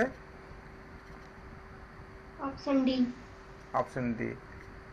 देवों के लिए हवन क्या होते? प्राणी तो होता है। आप इसमें उपनिषद में तो आपने अच्छे से अध्ययन किए होंगे ना कि हवन में क्या होती है। ऐसे आपका ऋषि गण किसको आपका अनुभूत करते हैं? प्राण को करते हैं। तो क्या हो जाएगा? ऑप्शन डी करेक्ट हो जाएगा। ये प्रैक्टिस जो है करते करते आता है। अभी तो मैं आपको बता दे रहा हूँ। देखो, जब मैंने आपको काटा था और भी आपको लगा था कि फर्स्ट और सेकंड गलत है। गलत नहीं है, आपका पहला स्टेटमेंट भी सही है, सेकंड भी सही है, लेकिन उसमें फोर्थ नहीं है जबकि फोर्थ भी सही है। तो जहाँ पे फोर्थ होगा उसको ले लेंगे। अब फोर्थ क्या है आपका? दो जगह पर है, तो बाकी हम चेक करेंगे। ये जब प्रैक्टिस कर लोगे ना तो आपको इतनी जल्दी क्वेश्चन को सही सही कर लोगे। लेकिन इस तरह से आपको सोच करके प्रैक्टिस करने होते हैं। खाली क्वेश्चंस कर देना या मैं रिकॉर्डेड दे देना, मैं आपको दे देता हूँ, उससे बहुत फ़ायदा नहीं है, बहुत ज़्यादा फ़ायदा नहीं है। इस डिस्कशन को जब आप कंज्यूम करते हो, जब आप इसको समझते हो, उसको फॉलो करते हो, तब जाकर फ़ायदा है। प्रश्न इसीलिए तो बोलते हैं सबको कि लाइव क्लास में जुड़ने के लिए। प्रश्न उपनिषद के अनुसार 5 मुख्य प्राण है। पहला है प्राण, अपान एवं व्यान। दूसरा है देवदत्त, समान, धनंजय, उदान, कूर्म। ये आपको 5 आपको दिया गया है। और सही बताएं। सर ए आएगा, फर्स्ट और फोर्थ, क्योंकि देवदत्त, समान ये तो सब प्राण है। बहुत अच्छे। बी आएगा, बी। ये होगा, आप बोल रहे हो फर्स्ट और फोर्थ। उदान तो है बट नागनी, तो ए ऑप्शन राइट। 5 मुख्य प्राण जो होती है वो प्रश्न उपनिषद के अनुसार 5 मुख्य प्राण में क्या होगा? फर्स्ट और fourth is correct. Very very good. आप समझ रहे हो कि कैसे आप एग्जाम में करोगे। अगला क्वेश्चन, मांडुक्य उपनिषद के अनुसार परमात्मा की सत्ता का बोध का लक्षण क्या है? यह आपका क्वेश्चन है। सज्ञान, अज्ञान एवं विज्ञान पहला स्टेटमेंट है। सेकंड है प्रज्ञान, मेधा, दृष्टि, मति एवं मनीषा। थर्ड स्टेटमेंट है ज्योति, स्मृति, संकल्प एवं क्रतु। फोर्थ स्टेटमेंट है आशु, काम एवं वश। आप सही, आपका कूट मिलाइए, इसमें से कूट कौन से होंगे?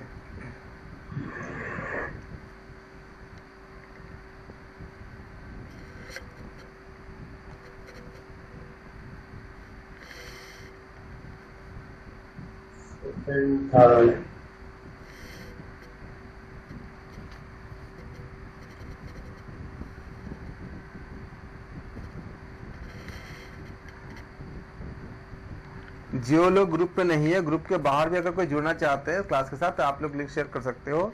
अगर कोई प्रैक्टिस करना चाहता है, क्योंकि एग्जाम बहुत करीब है, तो उसमें कोई दिक्कत नहीं, कोई भी कर सकता है। लिंक डेली का एक ही रहता है, सेम ही रहता है। आप बताओ कि कौन से होंगे? सर फोर्थ तो नहीं है, अशु, काम एवं वश। मांडुक्य उपनिषद के अनुसार परमात्मा सत्ता का सत्याबोध का लक्षण क्या है?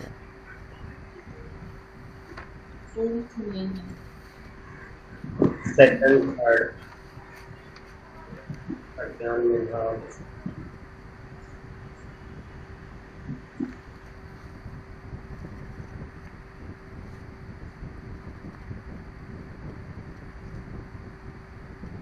आप फिर से पढ़ना मांडुक्य उपनिषद को। इसमें आपका बताया गया है सज्ञान है, अज्ञान है, क्योंकि दोनों ही होना चाहिए, सज्ञान भी और अज्ञान भी। विज्ञान, प्रज्ञान, मेधा, दृष्टि, मति, मनीषा, ज्योति, स्मृति, संकल्प, क्रतु, आशु, काम और वश, ये सारा चीजें है। तो ऑप्शन डी करेक्ट हो जाएगा। अगला क्वेश्चन, योग वशिष्ठ में मन के पर्याय क्या होती है? चित्त एवं बुद्धि पहला स्टेटमेंट है। दूसरा आपका संशक्ति एवं वासना। तीसरा है प्रयत्न एवं संशक्ति। चौथा है सारे। अब बताओ सर सभी हैं। तो ऑप्शन कौन से लोगे आप? फोर्थ है। फोर्थ जी सर। बिल्कुल सही है। अगला क्वेश्चन, योग वशिष्ठ के अनुसार अज्ञान की भूमिका क्या होती है? बीज, जागृत, जागृत एवं महाजागृत। सेकंड स्टेटमेंट है जागृत, स्वप्न एवं स्वप्न। थर्ड है स्वप्न, जागृत एवं सुषुप्ति। और फोर्थ है ये सारे।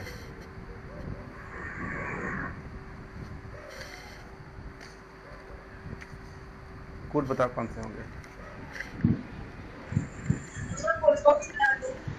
सर फोर्थ है इसमें भी आंसर। बिल्कुल सही है, सारे हैं। अज्ञान की भूमिका क्या होती है? बीज, जागृत, जागृत एवं महाजागृत, जागृत, स्वप्न एवं स्वप्न, स्वप्न, जागृत एवं सुषुप्ति, उपयुक्त सभी। योग वशिष्ठ के अनुसार ज्ञान की भूमिका क्या होती है? शुभेच्छा एवं विचारणा, तनुमानस एवं सत्वापत्ति, असंशक्ति, पदार्थ भावना एवं तूर्य का। बताइए कौन सा कोट है? Sir first, second, third, fourth. सभी। तो ऑप्शन कौन लेंगे आप? कौन सा जाएगा? डी। D D option. मतलब आप लोगों ने बहुत अच्छे से तैयारी की है योग वशिष्ठ को। Very good. अगला क्वेश्चन है, आप सुमेलित कीजिए। इसमें जो सुमेलित वाला क्वेश्चन जो है ना, इसमें ऐसा क्वेश्चन आपको धीरे धीरे बढ़ता जाएगा और ये बहुत आसान होता है। सुमेलित में बहुत आसान होता है, मैच करना होता है आपको। इसमें करना क्या है आपको? इसमें आपका जो रॉन्ग आंसर एलिमिनेशन वाला मेथड बड़ा काम आता है, बहुत काम आता है इसमें। इसमें क्या है? पहले में स्वधर्म, सकाम, समभाव, मूढ़ भाव और स्थिर बुद्धि, ये आपका 5 सूची 1 सेकंड में है। और सूची फर्स्ट में क्या है? निष्प्रिय, सुख दुख, लोभ, निम्न, कर्म योग। अब आप इसको जब करने से पहले किसी एक को देखो जिसको आपको आता है, कोई भी एक आपका देखो जो आपका आता है। तो सर संभाव का सुख दुख होता है। तब संभाव देखो, संभाव कहाँ पे है? थर्ड पे है। सुख दुख क्या है? बी है। तो अगर आपको लगता है कि ये आपका आता ही आता है, देखो थर्ड का बी कौन सा ऑप्शन में है? ए में है सर। तो बाकी अगर आपको नहीं भी आता है तो आपने आंसर पा गए आप। ऐसा कोई है जो मैंने बात को समझ नहीं पाया हो? आपने इनमें से कोई एक निकाल लो जो आपको आता है। आपने कहा कि समभाव जो है, समभाव का संबंध किससे बताया आपने? समभाव, सुख दुख। सुख दुख। सुख दुख में क्या होना चाहिए? समभाव होना चाहिए। तो इसको साथ इसको जोड़ दो। अब देखो कि बी के साथ थर्ड किस में है? ये बी के थर्ड इसमें आ गया। अब आप क्या करते? अगर थर्ड के नीचे भी कहीं पे बी होता तो आप इन दोनों ऑप्शन को चेक करते। आपने खाली एक पा गए, थर्ड के नीचे बी पा गए, तो बस आपको खाली इसी को चेक करनी है। ये जब आप कंफर्म हो गए हो कि थर्ड का बी होगा ही होगा, तो खाली ए के लिए बाकी सबको चेक कर लो। क्या चेक करोगे? क्या बताया गया है? स्वधर्म। स्वधर्म का संबंध किससे होती है? कर्मयोग से होती है। कर्मयोग। करेक्ट हो गया। सेकंड क्या है? सकाम। किसका होगा आपका? सकाम से क्या होती है? निम्नता का संबंध होती है। करेक्ट हो गया। बी तो आप देखे लिए हो। फोर्थ क्या है आपका? मूढ़ भाव। सी में क्या होती है? मूढ़ भाव कब होती है? जब हमारे अंदर लोभ उत्पन्न होती है तो क्या होती है? मूढ़ता आती है। तो आपका लोभ जो भी है इसका आगे आपका। फिर क्या है आपका? पांचवा का क्या? स्थिर बुद्धि। स्थिर बुद्धि के लिए क्या? निष्प्रिय, जब स्प्रिया नहीं होता तो क्या मैच कर गया। आपको सारा नहीं चेक करना पड़ा। अगर आपके पास समय बिल्कुल नहीं है और एकदम आपका 2-3 सेकंड बची हुई है, तो अभी तो क्या करो, आप ए में टिक करके छोड़ दो, मतलब आपको उसको सबमिट कर दो कि क्या आपने आंसर पा गया। ये होती है इसका टेक्निक। इसमें सोचो कि अगर आपको लगता है कि सारा आना चाहिए, सारा नहीं आना चाहिए, बहुत आसान होता है ये। एक भी अगर आपको आता है तो फिर आप उसमें से आप मतलब काफी हद तक आप इसको मतलब निकाल लेते हो क्वेश्चन को और एकदम करेक्ट निकाल लेते हो। अगला मैं करें। अब आपने टेक्निक समझ गया हम क्या बताना चाह रहे हैं? इसीलिए कोशिश करो कि लाइव क्लास में जुड़ पाओ, ताकि हम इन सब बातों को हम डिस्कस कर सकें। वरना क्या होता है कि वो रिकॉर्डिंग में आप पहले सुनते हो, वो रिकॉर्डिंग होती है, तमाम रिकॉर्डिंग परे होते सारा। सूची 1 सूची 2, सतगुण, रजगुण, तमगुण और गुणातीत। सूची 2 में क्या होती है? समभाव, प्रमाद, कर्म और विवेक। अब इसके बाद आपको नीचे क्या दिया गया? कोड आपको कोड है, मतलब सही कोड निकालनी है। इसमें भी आप कोई एक को निकाल लो जो आपको अच्छे से आता है, किसी एक का कनेक्ट कर लो। कौन सा आपको? सतगुण का पता है आपको क्या विवेक। अब बाकी देखो, सतगुण का अगर विवेक है तो एक 1 के साथ डी कहाँ पर है? 2 ऑप्शन में है, ए और बी। देखो एग्जाम में कैसे करोगे, मैं आपको एग्जाम वाला बता रहा हूँ कि कैसे करोगे। मान लो कि किसी को नहीं आ रहा है, तो आप खाली ये देखो कि सतगुण के साथ क्या होता है। आपको लगा कि विवेक है, तो विवेक कहाँ पे है? आपका ऑप्शन ए में मिला है, ऑप्शन डी में मिला है, मतलब कि ऑप्शन सी का रॉन्ग, ऑप्शन डी रॉन्ग। इसके बाद आप क्या करोगे? इसके जवाब आपको मिल गया, फिर आप चेक करो कौन सा इक्वल है। कोई देखो, बाकी देखो, हाँ मैं आपको सारा स्टेप बता रहा हूँ, स्टेप को फॉलो करना। दोनों 1 के नीचे डी दोनों है, तो डी को आप चेक नहीं करना है। सेकंड के नीचे क्या दिया है? ए और सी है। थर्ड के नीचे क्या है? दोनों में बी है, तो बी को भी चेक नहीं करना है, क्योंकि दोनों में बी है, वो आ ही जाएगा। दोनों बी को हमें देखना ही नहीं है। हमें ये क्या देखना ही है? ए और सी को हमें चेक करनी है। अगर सेकंड के साथ अगर ए करेक्ट होती है या सेकंड के साथ सी करेक्ट होती है, तो आपका ले देगा पूरा सेकंड आ गया। सेकंड क्या है आपका? रजोगुण। रजोगुण से अब देखो, सेकंड का रजोगुण आ गया, ऑप्शन क्या है? ए और सी। तो सी में क्या बोला है? कर्मा। और ए में क्या बोला गया है? समभाव। तो आप सोचो कौन सा करेक्ट होंगे? बी ऑप्शन है। सेकंड मतलब क्या? रजोगुण। रजोगुण से क्या होती है? रजोगुण से आपका सी मतलब क्या होती है? सी क्या बताया गया? आपका कर्म बताया गया है। और ए क्या बताया गया है? ए बोला गया समभाव बताया गया है। दोनों में से मोस्ट अप्रोप्रिएट क्या होती है? समभाव तो नहीं हो सकता ना। किसी का अगर रजोगुण अगर ज्यादा मतलब तीव्र होगा तो समान भाव कैसे करेगा? वो तो आपका सतोगुण का आपका मतलब प्रभाव होती है कि आपका निंदा स्तुति में आप समान भाव देखते हो। तो क्या हो जाएगा आपका? सर बी ऑप्शन आएगा, बी करेक्ट हो जाएगा। इस तरह से जो होगा एग्जाम में आप देखोगे, तो आप इसको सही, अगर आपको गलत मतलब गलत भी कुछ लगेगा तो आप इसको एग्जैक्टली आप सही तक पहुंच सकते हो। इस तरह से आपको एलिमिनेट करते हुए तो क्या होगा? ऑप्शन बी करेक्ट हो जाएगा। बाकी जो ऑप्शन है वो क्या होगा? आपका रॉन्ग हो जाएगा। इस तरह से आप इसको एग्जाम में ऐसे प्रैक्टिस आपको बना, मतलब खुद के लिए तैयार कर लेनी है। ये प्रैक्टिस आपको बहुत हेल्प करता है एग्जाम्स के लिए। अगला क्वेश्चन सूची 1 सूची 2, इसमें भी है विषय भोग, निर्मल, प्रकृति, अप्रकाश, सत्वगुण, रजगुण, तमगुण, त्रिगुण। कोई एक निकाल लो। जैसे सर निर्मल का आएगा सत्व गुण। सेकंड के नीचे क्या आना चाहिए? ए आना चाहिए। सेकंड के नीचे कहाँ पर है? एक आपका ऑप्शन ए के साथ है और आपका ऑप्शन सी के साथ है। इसका मतलब क्या हुआ कि आपका 2 ऑप्शन जो है आप इसमें एलिमिनेट हो गया।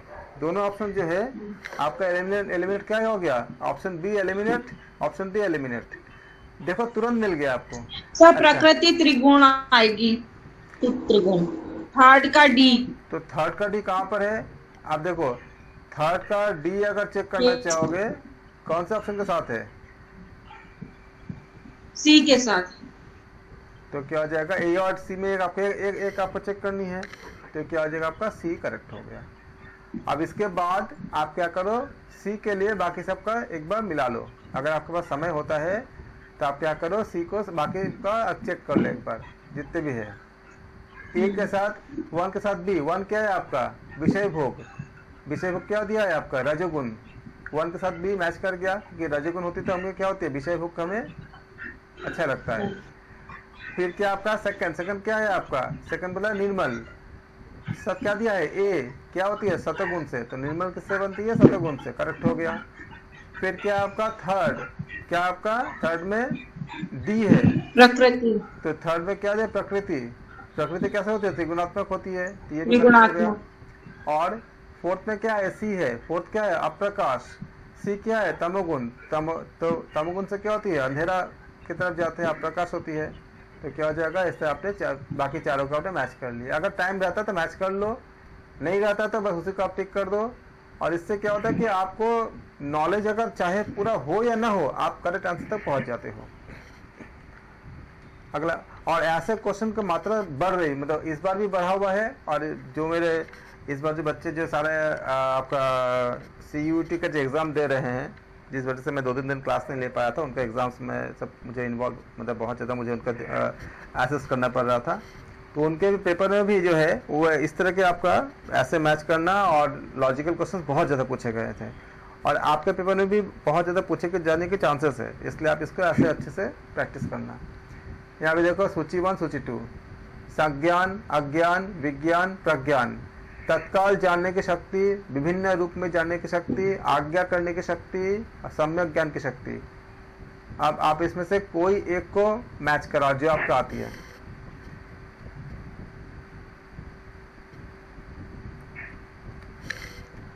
सर इसमें अज्ञान का जहाँ तक है तत्काल ज्ञान की शक्ति है। अज्ञान का क्या होती है? तत्काल ज्ञान की शक्ति। अज्ञान का अगर बोलोगे तत्काल ज्ञान की शक्ति,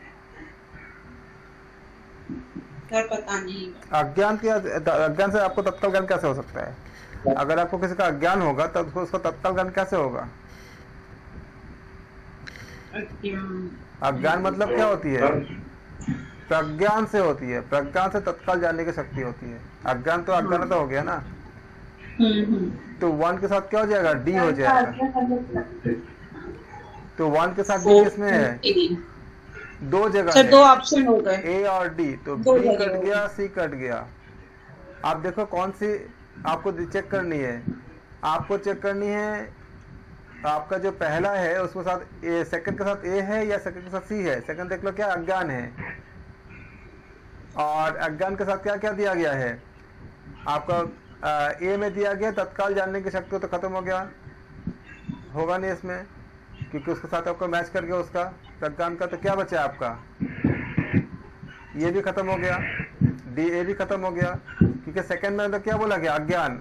अज्ञान के साथ क्या बचा हुआ है? तत्काल जानने की शक्ति, जबकि प्रज्ञान होती है।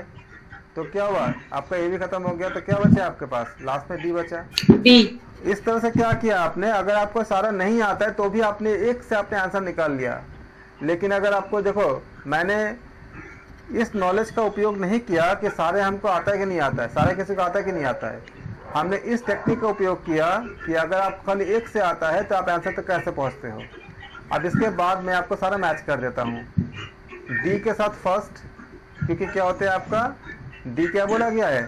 सम्यक ज्ञान की शक्ति। और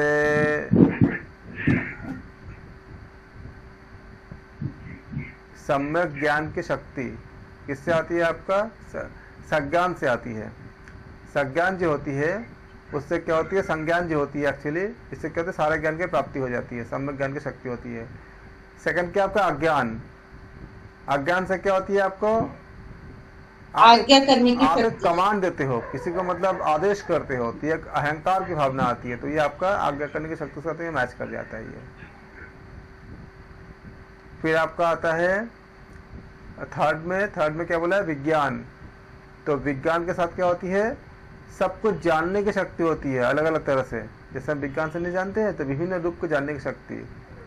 और चौथा क्या बोला का? प्रज्ञान। प्रज्ञान से क्या होती है आपका? प्रज्ञान से आपका बनेगा क्या? प्रज्ञान अगर लेते हो तो तत्काल जानने की शक्ति आपको प्रज्ञान से मिल जाती है। तो क्या हो जाएगा इसके साथ का? ये मैच करेगा जो पहले बताया था आपको। तो इस तरह से आपने सारा को मैच कर दिया। और अगर आपको सारा मैच नहीं भी हो रहा है तो आपने ऐसा कर, जैसे हमने टेक्निक बताया उससे करोगे, तो अगर आपको नहीं भी आएगा सारा चीज़ें तो भी आप क्या करोगे? आप आंसर तक पहुंच जाओगे। और इससे क्या होती है आपका? यही चाहता है कि कितना स्मार्ट तरीके से आप करते हो।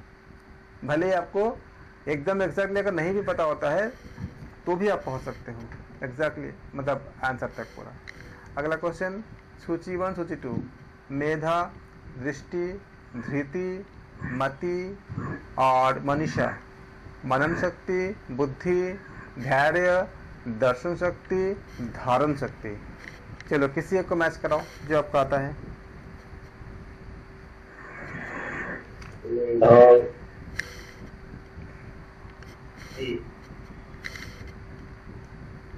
मेधा में क्या होती है? धारण सर शक्ति होती मति है। यानी बुद्धि, मति यानी बुद्धि, मति में क्या होता है आपका? बुद्धि। बुद्धि आती है। अब और बताओ, मनीषा में आता है मनन शक्ति। अब बताओ कौन सा ऑप्शन हो जाएगा? क्या आप इसे अभी आप आंसर तक पहुंच पा रहे हो? ऑप्शन तक? A option sir ji. Exactly.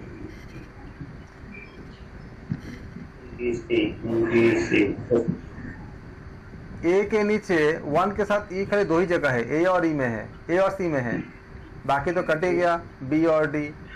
आप चेक कर लो, आप इसमें बाकी तो चेक कर, क्या मिलता है आपको? सेकंड का चेक कर लो। सेकंड क्या बोला है? दृष्टि। दृष्टि क्या डी में होगा कि बी में होगा? दृष्टि से बुद्धि होती है कि दृष्टि से दर्शन होती है? दर्शन शक्ति, दर्शन शक्ति। तो क्या हो जाएगा आपका? एक डी ऑप्शन, ए ऑप्शन हो ऑप्शन करेक्ट हो जाएगा। बाकी आप चेक कर लो, अगर आपको आता है बाकी चेक करके देख लो, नहीं आता तो कोई बात नहीं। थर्ड क्या है? धृति। धृति मतलब क्या हो गया आपका? धैर्य होती है। फोर्थ क्या है आपका? मति।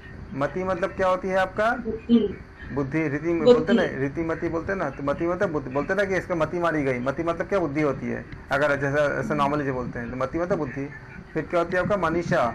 मनीषा मतलब क्या होती है? मनन करने की शक्ति। तो ये आपका ऑप्शन ए हो गया।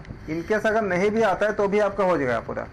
तो मति का अगर आपको नहीं आता है ना, तो आप ऐसे याद करो, जैसे मैंने अभी कहावत बोला कि लोग नहीं बोलते कि इसके तो मतलब देखो इसको मति को क्या हो गया, मति मारी गई, जैसे जो मतलब जो कहावत के रूप में इस्तेमाल करते हैं। मति मतलब क्या? बुद्धि के साथ संबंध होगा, तो आप समझ गए मति मतलब बुद्धि होती है। कभी कभी हमारी जो लोक कथाएं जो होती है, लोक मतलब जो मुहावरे होती है, वो सारा चीजें चाहे पॉजिटिव में हो चाहे नेगेटिव पे हो, कनेक्ट कर जाती है। मति मतलब बुद्धि अगर नहीं आता है आपको, अगर आप बोलते हैं कि इसका देखो मति कितनी अच्छी है, मतलब बुद्धि कितनी अच्छी है, कभी कभी बोलते हैं कि मति भ्रम हो गया, मतलब बुद्धि भ्रम हो गया। आपको इनमें से जो भी लाइन याद आता है उसके साथ मिला लोगे तो आपके आंसर तक पहुंच जाते हो आप। ये सब टेक्निक होती है, इसके जरिए आप आंसर तक एकदम पहुंच जाते हैं। अगला क्वेश्चन, ज्योति, स्मृति, लतु, सतु, लतु, असु, वश और प्राण शक्ति, मनोरथ शक्ति, स्त्री संसर्ग, वेग, स्मरण शक्ति, इनमें से कोई? सर इसमें स्मृति यानी स्मरण शक्ति। Very good. Sir A option. लेकिन स्मृति अगर डी ऑप्शन। डी ऑप्शन कौन सा मिलाया आपने? नहीं सर डी आएगा ना, साइको मिलाया। स्मृति यानी स्मरण शक्ति, तो स्मरण शक्ति ई यानी कि सेकंड में ई दिया हुआ है, तो डी में है वो ऑप्शन, और कहीं नहीं है। वेरी गुड, यही चाहिए। आपने देखा 10 सेकंड आपने आंसर निकाल लिया, निकाला कि नहीं निकाला बोलो? 10 सेकंड में आपने आंसर निकाला ना, 1 मिनट देते हैं वो। अगर आप इस तरह से प्रैक्टिस करते हो तो निकलता है कि नहीं निकलता है बोलो? सिर्फ 10 सेकंड आपने आंसर निकाला, जिस तरह सही निकाला आपने, बाकी सब मैच करा लो। क्या बोला है इसमें? सेकंड क्या है आपका? इसमें आपने पहला क्या हुआ? आपने जो ए का मतलब फर्स्ट जो ज्योति का मतलब क्या होता है? वेग होती है, तो ए का डी हो जाएगा। फिर क्या आपका सेकंड क्या? स्मृति मतलब स्मरण शक्ति से आपने निकाला था, हो गया। फिर आपका थर्ड क्या है आपका? लतु। तो लतु का मतलब क्या होती है कि अगर आपको नहीं भी आता है तो अभी ऐसे जान लो आप ऐसे कि लतु अगर देखोगे तो लतु मतलब क्या होती है? मनोरथ की शक्ति होती है लतु ये। और असु मतलब क्या होती है? अगर आपको ये आती है तो असु का मतलब होती है मतलब प्राण शक्ति होती है असु। और क्या होती है आपका? वश मतलब होती है, वश एक अर्थ होती है स्त्री संसर्ग करना, संभोग की जो क्रिया होती है उसको हम वश कहते हैं। अगर इनमें से आपको कोई नहीं भी आएगा, जो आता है उसके साथ आप कनेक्ट कर लो तो उससे आपका क्या होगा? आंसर इधर पहुंच जाओगे। देखो आपने डी तक पहुंच गए, भले आपको बाकी सब आता हो नहीं आता हो। आपके लिए नया क्या होगा? शायद ज्योति कुछ लोगों के लिए नया हो सकता है। ज्योति मतलब वेग होता है, बहुत लोगों को पता नहीं होगा। आप लोग इसके याद कर लो, क्योंकि हो सकता है कि अभी तक हमें ऑप्शन ऐसा मिल गया किसी और जगह पे कुछ और तरह से आ सकता है, तो अगर आपको याद रहेगा तो ज़्यादा अच्छी है। ज्योति मतलब वेग होती है। और तो ये भी नहीं मालूम था लट्टू और असू क्या होता है, इसका मतलब भी नहीं मालूम था। कोई बात नहीं, ऐसी यही तो होती है कि हमें पता नहीं तो भी हम आंसर तक पहुंच जाते हैं। ये टेक्निक ऐसी इतनी इतनी फायदेमंद होती है। लेकिन आप इसको याद कर लो, क्योंकि हो सकता है कि एग्जाम में कुछ और आ जाए, और इस शब्द का अगर आपको याद रहेगा तो आपको वहाँ पे मतलब हेल्प मिल जाएगी। तो ज्योति मतलब क्या होती है आपका? ज्योति मतलब बेग होती है। लट्टू का मतलब क्या होती है? मनोरथ का शक्ति होती है। और जो आंसू का मतलब क्या होती है? आपका आंसू लेते हो तो आंसू का मतलब होती है प्राण शक्ति होती है। और वश का मतलब होती है स्त्री संसर्ग, संभोग क्रिया जो होती है। अगर आपको याद नहीं रहता तो बोलते हैं ना कि वशीकरण उत्पत्ति करते हैं ना, उससे ऐसे शब्द, वशीकरण से कोई मतलब नहीं है, खाली याद करने के लिए एक खाली क्लू होता है कि वैसे मतलब ऐसे सब बाबा और सब मतलब ऐसे कुछ लोग विज्ञापन देते रहते हैं, तो उससे आप इसको कनेक्ट करके याद कर सकते हो कि वो ऐसे इस तरह के बहुत से दावा करते हैं कि हम इसको जो भी मतलब वो अपना क्लेम करते हैं, तो उससे आप याद कर सकते हो कि वश मतलब क्या होती है। ऐसे वश मतलब क्या होती है कि दो होती है। वश मतलब किसी को वश में कर लेना, ये होती है। और यहाँ पे जो मोस्ट अप्रोप्रिएट जो होगा, यहाँ पे क्या होगा? स्त्री का संसर्ग हो जाएगा। और आंसू का आप याद रखना, आंसू का मतलब क्या होती है, क्योंकि आपके लिए नया हो सकता है। ये आपको दूसरे किसी क्वेश्चन में हेल्प कर सकता है। अगर ये इन सब शब्दों का साथ रहेगा तो वहाँ से आपको जोड़ने में बहुत मदद करेगा।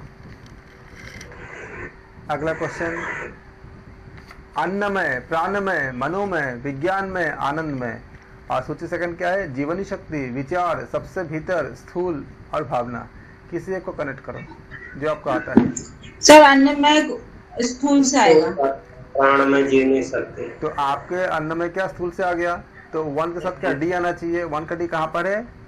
ए में है और डी में है? एक ही में है, तो सी ऑप्शन हो जाएगा। 1 क्या है आपका? अन्नमय है ना? हाँ डी है ना। अन्नमय हाँ, क्या स्थूल हो गया? दो जगह है। तो आप फर्स्ट में ए और डी में है। हाँ, भावन। तो आप बाकी आप चेक कर लो। सेकंड प्राण में जो है जीवनी शक्ति है।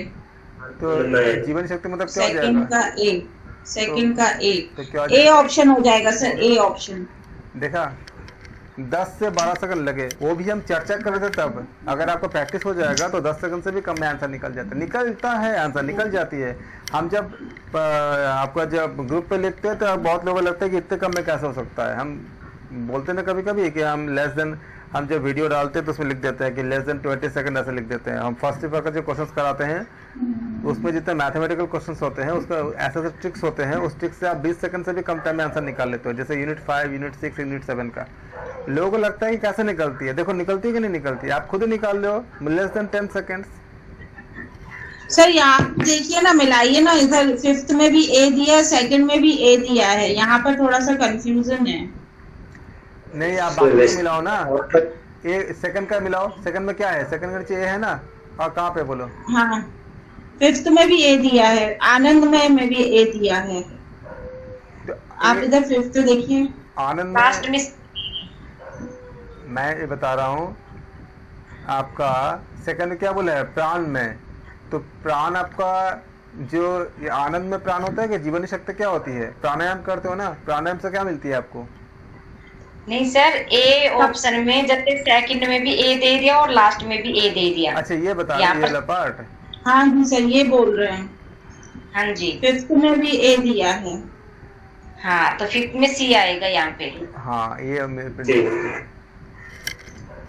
आपका जो होगा इसमें होगा 1 के साथ डी हो गया, सेकंड के साथ आपका ए हो गया, थर्ड के साथ आपका क्या हो जाएगा? थर्ड के साथ आपका मनोमय हो जाएगा, भावना। वैसे ए ऑप्शन राइट है, लेकिन लास्ट में डबल ए। हाँ यहाँ पे आपका हाँ मैंने 5th में ए दे दिया, जबकि आनंद में आएगा सबसे भीतर। हाँ 5वें में आनंद में आएगा, सबसे भीतर आएगा, सी होना चाहिए इसमें। ये मिस्टेक है इसमें। ऐसे अगर एग्जाम में होंगे तो आपको नंबर मिल जाएगा, आप क्लेम करोगे नंबर मिल जाएगा आप। इसलिए जब रिजल्ट आती है तो तुरंत आप चेक कर लिया करो। पिछली बार भी कुछ गलती क्वेश्चन हुई थी जिसमें क्लेम करने पे नंबर मिल जाती है, अगर कुछ गलतियाँ पिछली बार भी थी। अच्छा, इसलिए आपको टाइम देते हैं करने के लिए कि आप उसको क्लेम कर सकते हो। अगला है आपका शुभेच्छा, सुविचारणा, तनुमानसा, असंग और सूची 2 में है समाधि, निधिध्यासन, मनन, श्रवण। किसी एक को मिलाइए जो आपको आता है। 3 नंबर। नहीं, पहले किसी को मिलाइए जो आपको आता है। जो शुभेच्छा के साथ आपको आता है, कौन से होंगे? सर निधिध्यासन।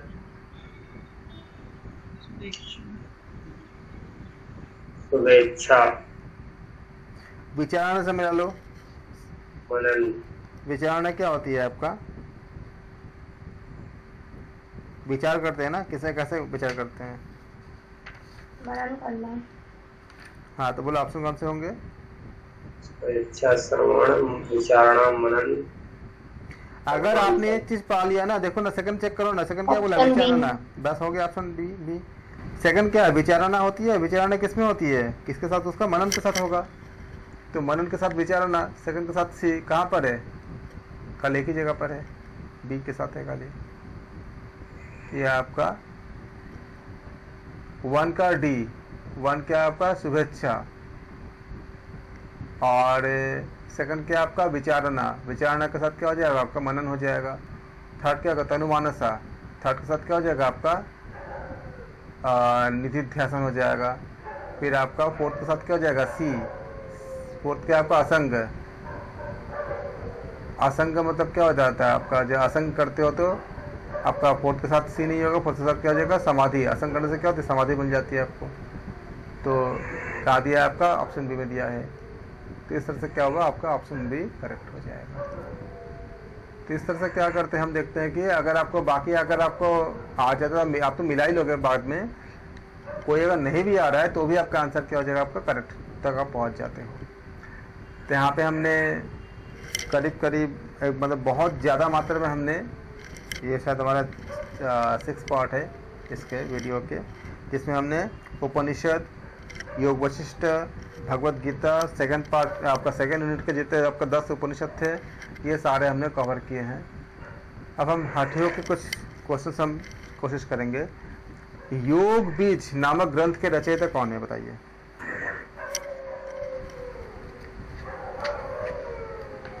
योग बीज जो ग्रंथ है उनके रचयिता कौन है? बहुत अच्छा, वेरी गुड।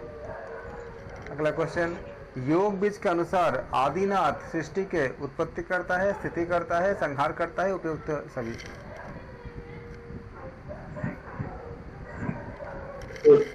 बिल्कुल सही। योग बीज में योग का उपदेश किसको दिया गया है? पार्वती को, तुलसी को, गार्गी को, अपाला को? पार्वती को। Very very. अगला क्वेश्चन हमें पूछा गया है कि ये क्वेश्चन है आपका, योग बीज नामक ग्रंथ की विषय वस्तु में क्या विवेचना किया गया है? मोक्ष साधन का, योग के 4 प्रकारों का, या सिद्धियों का, या ये सारे? Very very good. योग बीज नामक ग्रंथ के अनुसार इस ग्रंथ में दिए गए उपदेशों के वक्ता कौन है? आदिनाथ, या गोरक्षनाथ, या पार्वती, या विष्णु?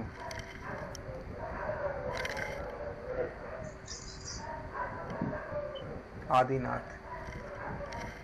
अगला क्वेश्चन, योग बीज नामक ग्रंथ के अनुसार मोक्ष का सर्वश्रेष्ठ साधन क्या होती है? न्याय, सांख्य, योग साधना, या वेदांत? और अच्छा। योग बीज के अनुसार दुख एवं जीव भाव का मूल कारण क्या होती है? अविद्या, अहंकार, काम, क्रोध, वासना?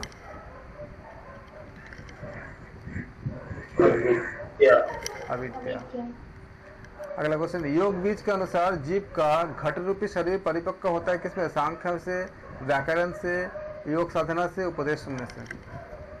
योग साधना से। बहुत अच्छे। अगला क्वेश्चन, योग बीज नामक ग्रंथ के अनुसार योग साधना के बिना ज्ञान, ऑप्शन ए नहीं होता, निरर्थक, मुक्तिदायक नहीं है, और उपयुक्त सभी? बिल्कुल सही है। योग बीज में नाथ मार्ग के समानार्थी शब्द क्या होती है? सिद्धि मार्ग, तंत्र मार्ग, बीज मार्ग, योग मार्ग? योग मार्ग। नहीं, सिद्धि मार्ग। नाथ मार्ग का समानार्थी क्या होता है? सिद्धि मार्ग होती है। अगला क्वेश्चन, पतंजलि योग सूत्र के अतिरिक्त अष्टांग योग की परिकल्पना प्रस्तुत करने वाला ग्रंथ कौन सी है? किरण संहिता, वशिष्ठ संहिता, या आपका हठ योग प्रतिपिका, या शिव संहिता? वशिष्ठ संहिता। बहुत अच्छे। अगला क्वेश्चन, योग बीज में निम्न योग शाखा का वर्णन है? मंत्र योग, हठ योग, लय योग, राजयोग, या ये सारे? सारे। गोरक्ष संगीत संहिता के लेखक कौन है? गोरक्षनाथ, भैरवनाथ, मत्स्येंद्रनाथ, मीनानाथ? गोरक्षनाथ। बिल्कुल सही। अगला क्वेश्चन, गोरक्षनाथ से संबंधित योग ग्रंथ नहीं है? गोरक्ष संहिता, योग बीज एवं ज्ञान मीमांसा, योग समन्वय, सिद्ध सिद्धांत पद्धति? योग समन्वय नहीं है। बिल्कुल सही। अगला क्वेश्चन, नाथ पंथ के अनुयायी कौन है? अनुयायी है भारत में, नेपाल में, उपयुक्त दोनों, इनमें से कोई नहीं?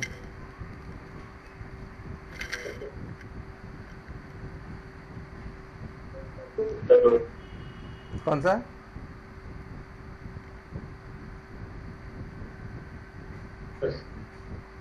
उपयुक्त दोनों, भारत में भी है, नेपाल में भी है। अगला क्वेश्चन, गोरक्षनाथ का उल्लेख मिलती है पुराणों में, योग साहित्य में, उपयुक्त दोनों, इनमें से कोई नहीं? पुराण में भी मिलती है और योग साहित्य में मिलती है, उपयुक्त दोनों। गोरक्षनाथ के गुरु माने जाते हैं आदिनाथ को, मत्स्येंद्रनाथ को, भैरवनाथ को, गोपीचंद को? आदिनाथ। गोरक्षनाथ के गुरु माने जाते हैं। क्वेश्चन को समझो अच्छे से, जल्दी नहीं करना है। सर मत्स्येंद्रनाथ। गोरक्षनाथ के गुरु आदिनाथ आपने कहाँ पढ़ा? आपने मत्स्येंद्रनाथ। गोरक्ष संहिता में श्लोक की संख्या कितनी है? 50, 100, 200, 1000?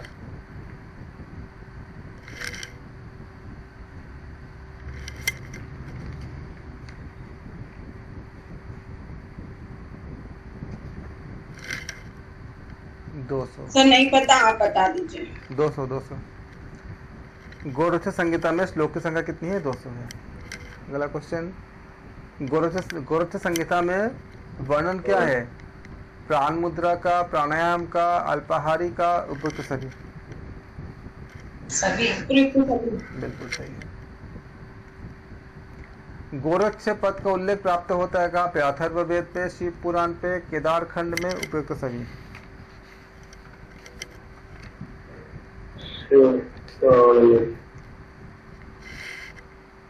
उपयुक्त सभी। अथर्ववेद में भी है, शिव पुराण में भी है, केदार खंड में भी है। गोरक्ष संहिता के संदर्भ में नाथ शब्द का अर्थ क्या होती है? याचक, उपतापक, ईश्वर या सिद्धियों का स्वामी, या ये सारे?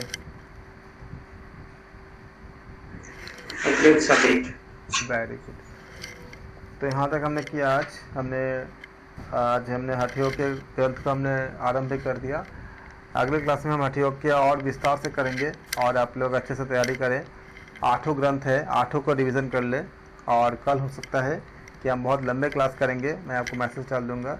मैक्सिमम लोग कोशिश करें कि आप लोग मतलब लाइव क्लास में जुड़े, क्योंकि लाइव क्लास में आप बहुत से टेक्निक को सीखते हो।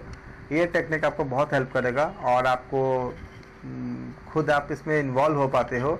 रिकॉर्डिंग में आप सुन तो लेते हो लेकिन इन्वॉल्व नहीं हो पाते हो। आप सबका बहुत बहुत धन्यवाद। हम जल्दी मिलेंगे।